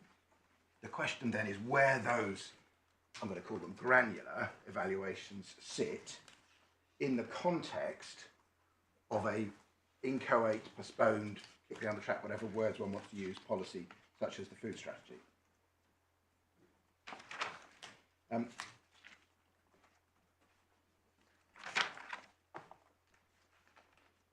Points made about the premise of the claim, and it was suggested that our argument is that every time a policy is developed anywhere in government, we are saying somehow that Section 13 is engaged. Can I be very clear? That is not our case. It's very far from being our case. Our case relates only to the food strategy, although we recognise there may be others that analytically fall within the same bucket within the net zero strategy. But it's not even necessarily any policy or proposal within the net zero strategy or a Section 14 report, and it's certainly not any policy or proposal across the whole of government. Then my learned friend's final before lunch point, and again, come back to this again in a moment, identity of Secretary of State. I hope I've made it very clear that we accept, and indeed would assert, that the whole economy evaluation is necessarily and only for the Secretary of State for BEIS or energy security. The point is, where does the more granular evaluation sit? Now, when we came into this case, prior to the Court of Appeal's helpful assistance intervention earlier in the summer, because we didn't know what had gone on behind the scenes, our case was, and was as simple as, this sits with the Secretary of State for Environment, Food and Rural Affairs. Because it was that Secretary of State who adopted the food strategy. You may recall, from that permission hearing, in effect, the backdrop to those materials, and the materials are still in the court's bundle, that was in the context of us making applications previously to join the Secretary of State for now Energy Security and Net Zero, and having been rebuffed on a couple of occasions by judges on the way through the permission process. But it's always been our case that if the point being made is this only sits with the Secretary of State for Energy Security and Net Zero, then it is that Secretary of State who needed to do the granular exercise in relation then to the matters falling within the food strategy. And the advantage then of having had that Secretary of State join, not only is that they are then a defendant to the claim, but they've also been required to account for themselves, and we then see the helpful witness statement of Mr. Thompson, in which he explains his involvement, or his department's involvement, in the evolution of the food strategy. And that's why we say in our skeleton, that looks awfully like the Section 13 exercise, or the kind of exercise about which we express our concerns. It's, in this instance, the Secretary of State for Energy Security and Net Zero doing evaluative exercises on the policies being developed by the Secretary of State for Environment, Food and Rural Affairs.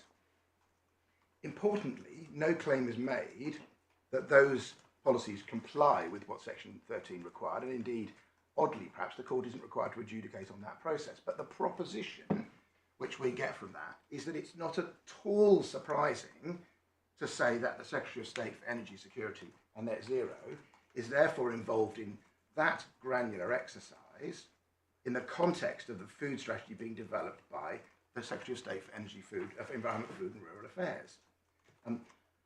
That is not to say, of course, that the BEIS Secretary of State, as was, is responsible for formulating those policies. He doesn't write the agriculture policy, he doesn't write the diet policy, but he has to, in the same way as within the overall Section 14 exercise, look at the granular components. He has to here look at the granular components as they were left over from the Section 14 exercise. So the Section 14 exercise, the Net Zero report, left those things for another day. When that other day comes, the Secretary of State who would have dealt with them on the day now deals with them down the track.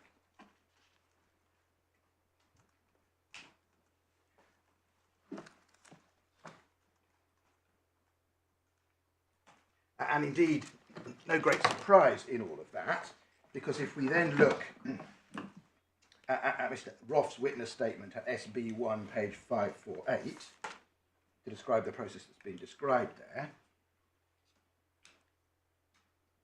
the context of the food strategy, paragraph 51 on page 548,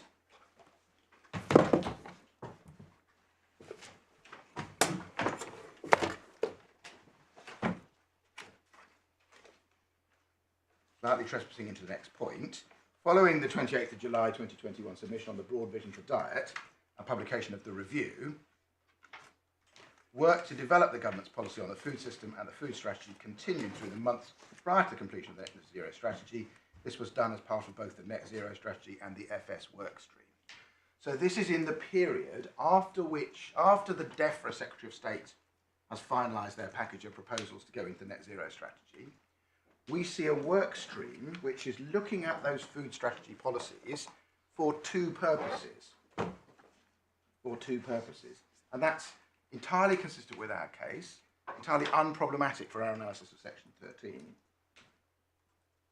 And likewise, you then see Mr. Thompson describing how in that process his department was looking at the Section 13, we say, components of all of those things.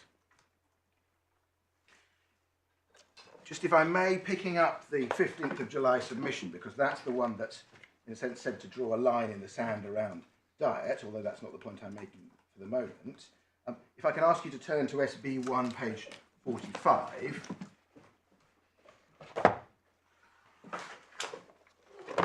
Next point to make is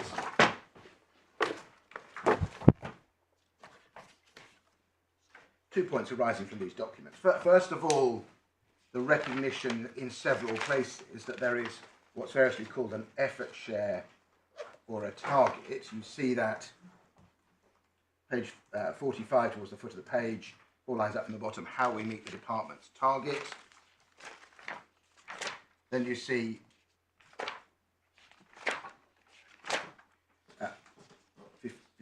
57, Annex 1 of that same document, effort shares, Bayes sets targets for each department's sectors. Sorry, which paragraph? Page 57, I'm sorry, Yeah, paragraph number 2, effort shares, Bayes sets targets. So again, whilst there is a macro overarching process going on, it is also entirely unsurprisingly divided.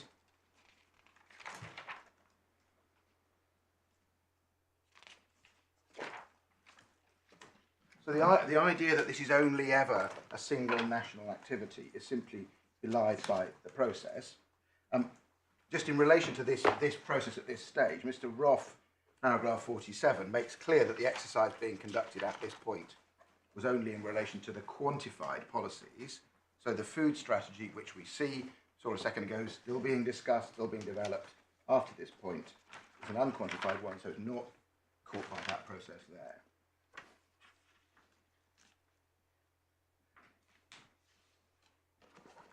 Except the qualified, the quantified. I'm sorry, my lady? Except for the quantified policies that are already part of the other strategy. Exactly right, of course, exactly right.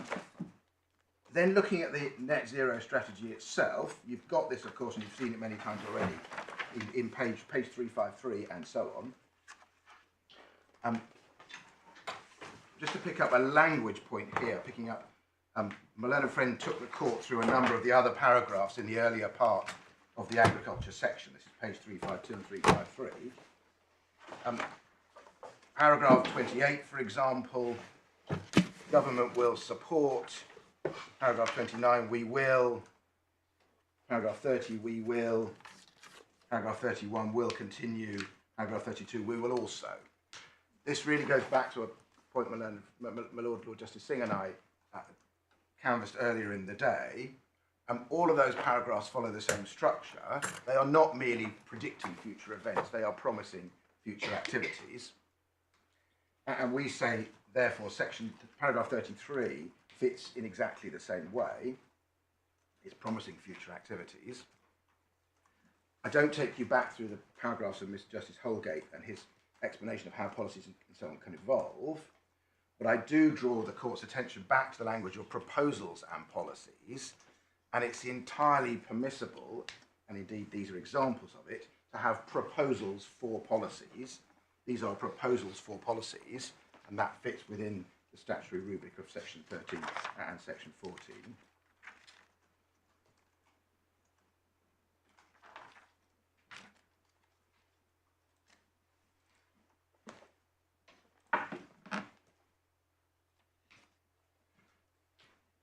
That doesn't mean that paragraph 33 is promising any particular food strategy.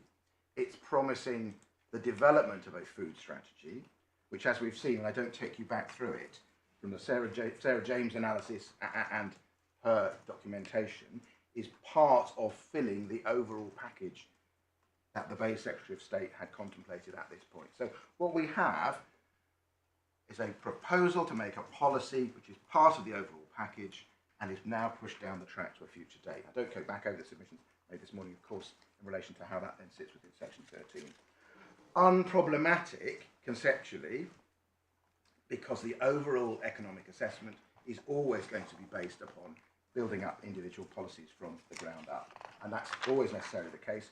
All that's happened here is that one element has been taken out, and there may be other elements that are taken out and left for later on. That can't change the nature of the exercise.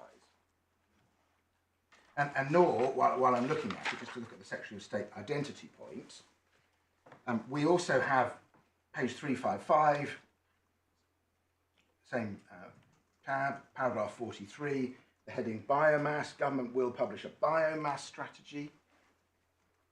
Now that strategy, the biomass strategy, as it happens, comes out of the BEIS department, the Energy Security and Net Zero department. So that is, as it were, one of their policy components.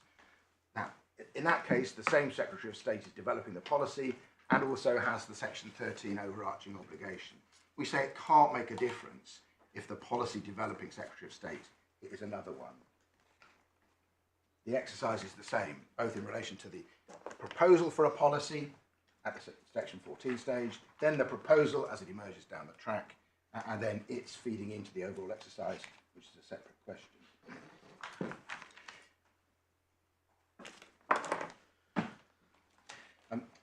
You were taken to the food strategy, and the point is made that, of course, the food strategy is a mixture of quantified and unquantified policies.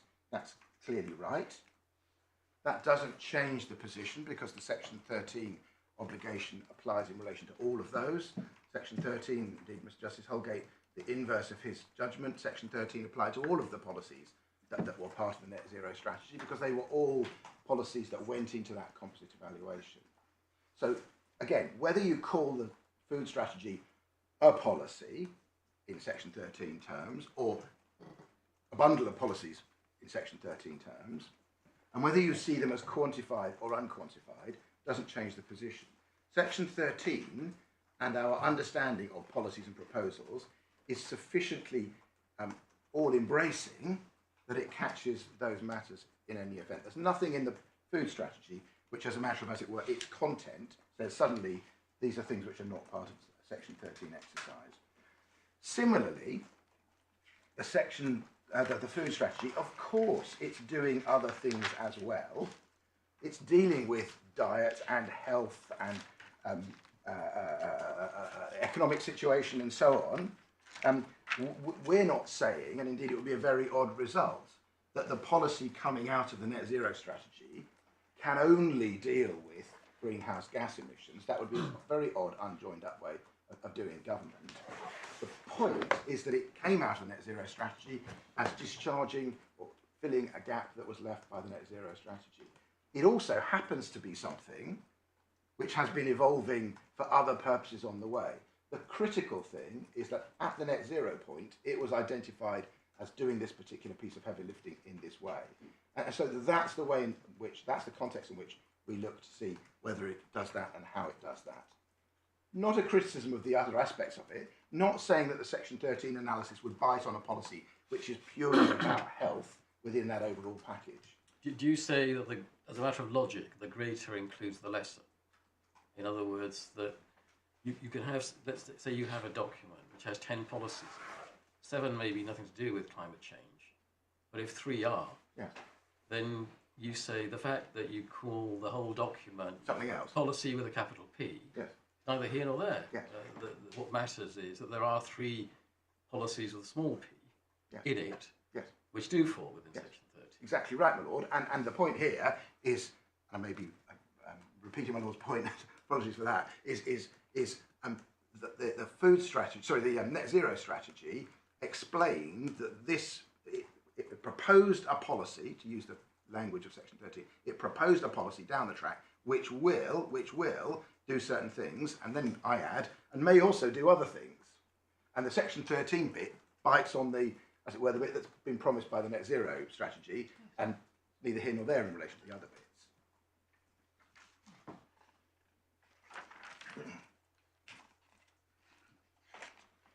The Thompson process, Mr. Thompson describes events. It's page 565, paragraph 22, and so on of the court bundle. I won't take you back to it. He describes what are called commissions, which include scrutiny post-net zero of the food strategy.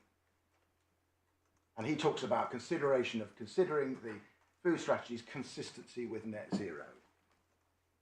Point I picked up earlier on, that is entirely consistent with the Secretary of State for BEIS, Energy Security Net Zero, having this role, the Section 13 role, in relation to a policy, as it were, the merits components of which are being evaluated by other people.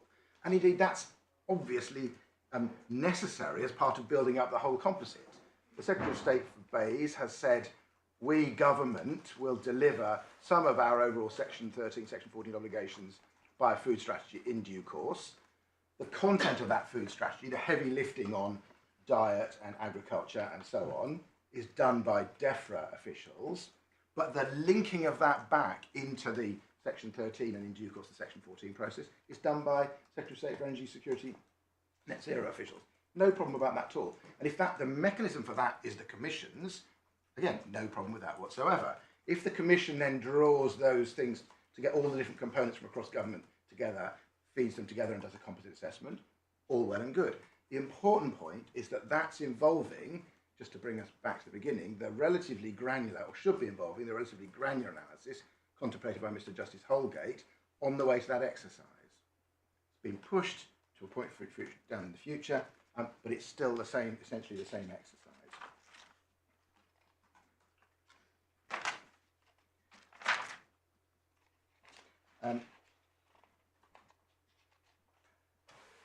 My Lord Justice Singh asked some questions about the Section 13 continuing duties.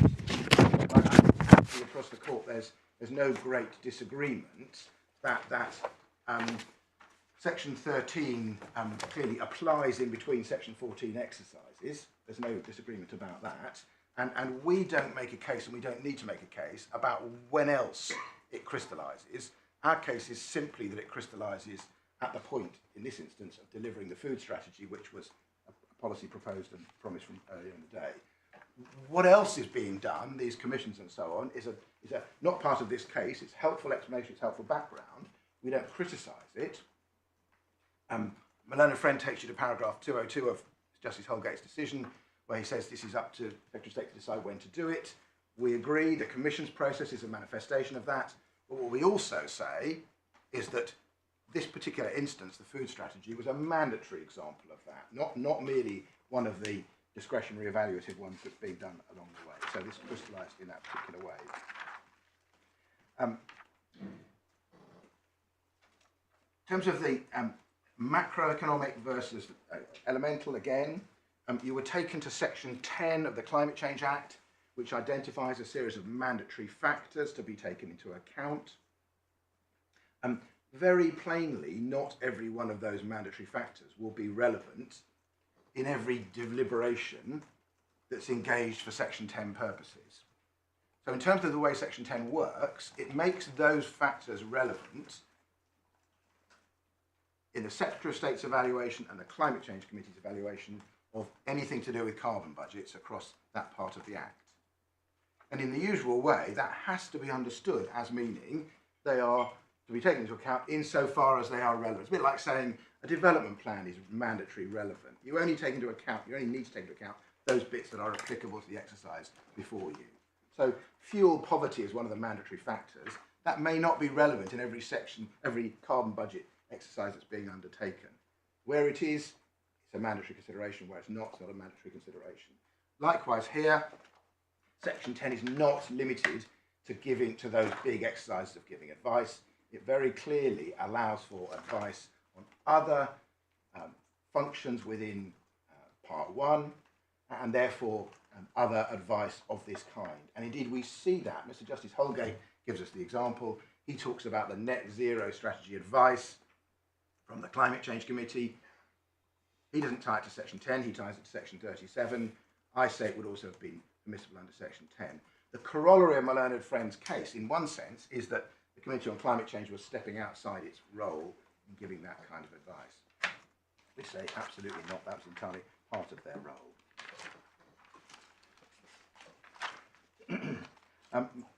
My Lord Justice Singh asked some questions of my learned friend in relation to section 13.3 and section 14.3.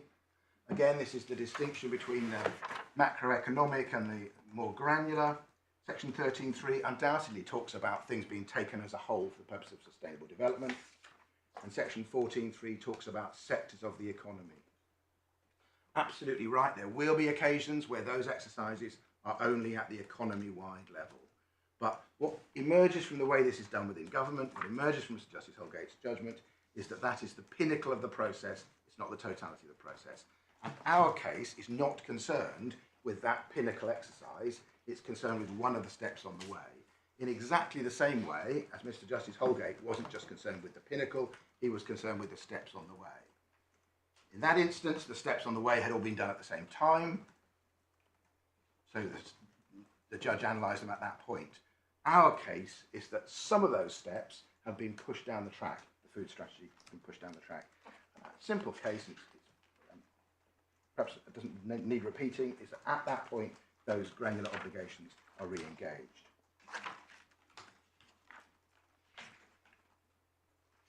Likewise, relating to the same point, again, identity of Secretary of State. Just because the macro exercise can only be done by one Secretary of State doesn't mean the granular exercise can only be done by that Secretary of State.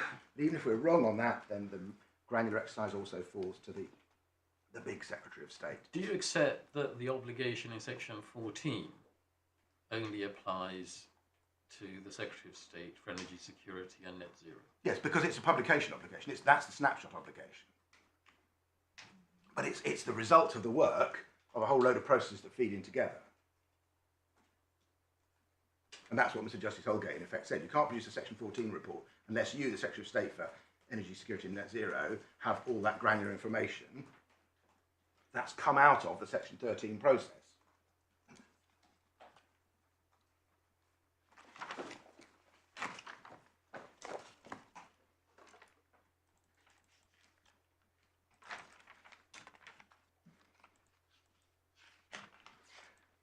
Just picking up Mr. Justice Holgate's judgment as picked on by my learned friend, she took you, for example, to paragraphs around 197, and she used languages I just want to play back, which is consideration of how the contributions play in. And we absolutely agree with that kind of characterisation, how the contributions play in. But that exercise involves looking at what the contributions are. Section 13 involves the elements, building up how they play into the overall exercise. Doesn't mean that the individual exercise is not part of the food strategy type processes. My lady, my lords, unless I have further questions from the court, those are our submissions on the section 13 application. In a sense, we say it's a very simple process. The Secretary of State was entirely entitled in the net zero strategy to do as he did. That then left this unfinished business, you call it what you like, unfinished business, income policy, for which the work that Mr. Justice Holgate said was done in the rest of the strategy at the point of adopting the strategy, then needed to be done in relation to that. And that could be done by either Secretary of State. Just finally, in relation to the Wyatt point, the simple point is that what the court said in paragraph 9.4 of Wyatt is of, we say, wider application. It's not simply limited, it's not expressed to be limited in the way that a learned friend would have it. We also say, perhaps before or after that, the obligations in relation to giving advice or taking advice and the taking into account of matters within the Climate Change Act's early provisions are not exhaustive of the space. The Climate Change Committee, as we've seen, Section 10 and so on, is entirely entitled to give advice beyond those situations. And we say it's implicit within the statutory scheme that if they give that advice, the Secretary of State has to take it into account. And we say, given the nature of the Committee on Climate Change, the Secretary of State needed to take that advice into account in the Wyatt way. What I would also remind the Court of, and I didn't show you the individual documents on the way where the Committee on Climate Change gave the advice in question, but the Diet advice was given, I mentioned the point without taking the documents, in the context of progress reports, which are statutory reports from the Climate Change Committee, which the Secretary of State has to take into account, and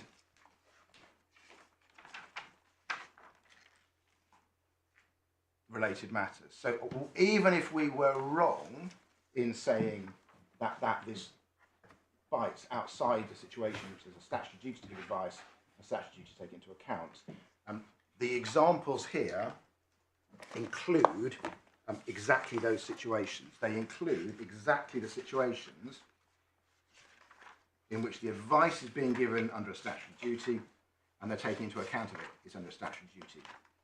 And the critical point about the advice here is that it was given repeatedly over several years in the clearest possible terms.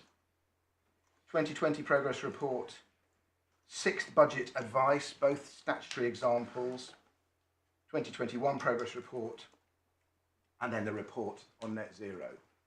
The first 3 of those were all 4 square within the situation in which the Climate Change Committee was required to give advice and the Secretary of State was required to take it into account. This is not advice that occurred on only one occasion in an informal way. It was repeated and clear and arose in that context of a mandatory statutory dialogue. And all we say, so we're not seeking to go beyond the circumstance in which the Secretary of State needed to take the advice into account. All we're saying is that in those statutory situations, the Wyatt obligation arose.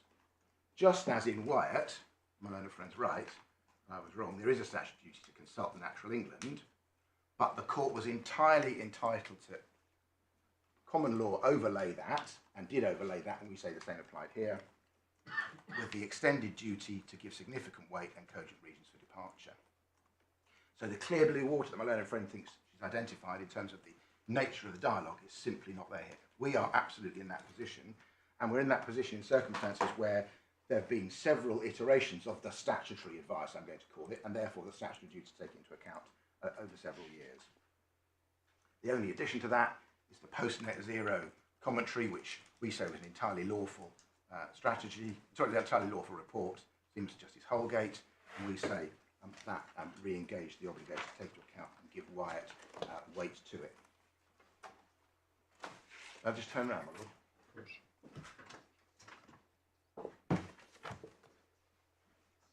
Oh, sorry, I'm also reminded section 37, which is the progress report point, is a duty to respond.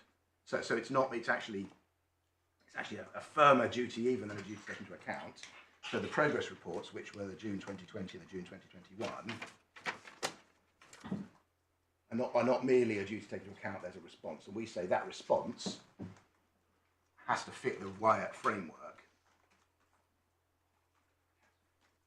Well, Lady Milords, unless I can assist further, those are our submissions. Thank you very much. Anything else? Thank you very much, Mr. Gould. Thank you.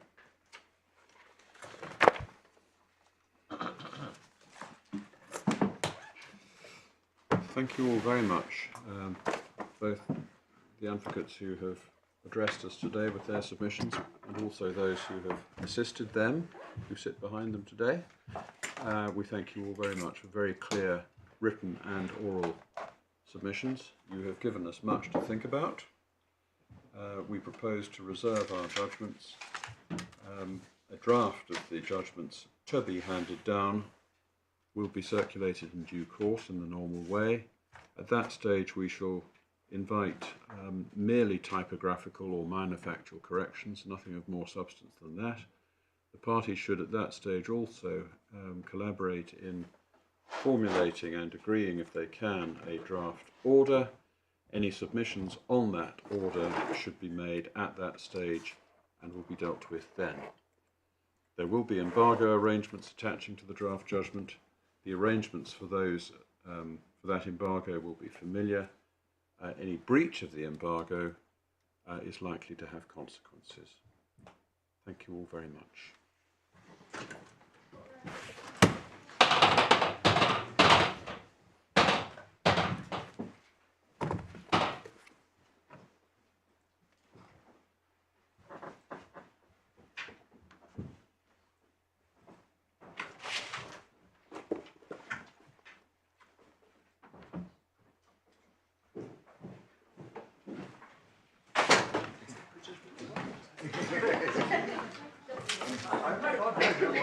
I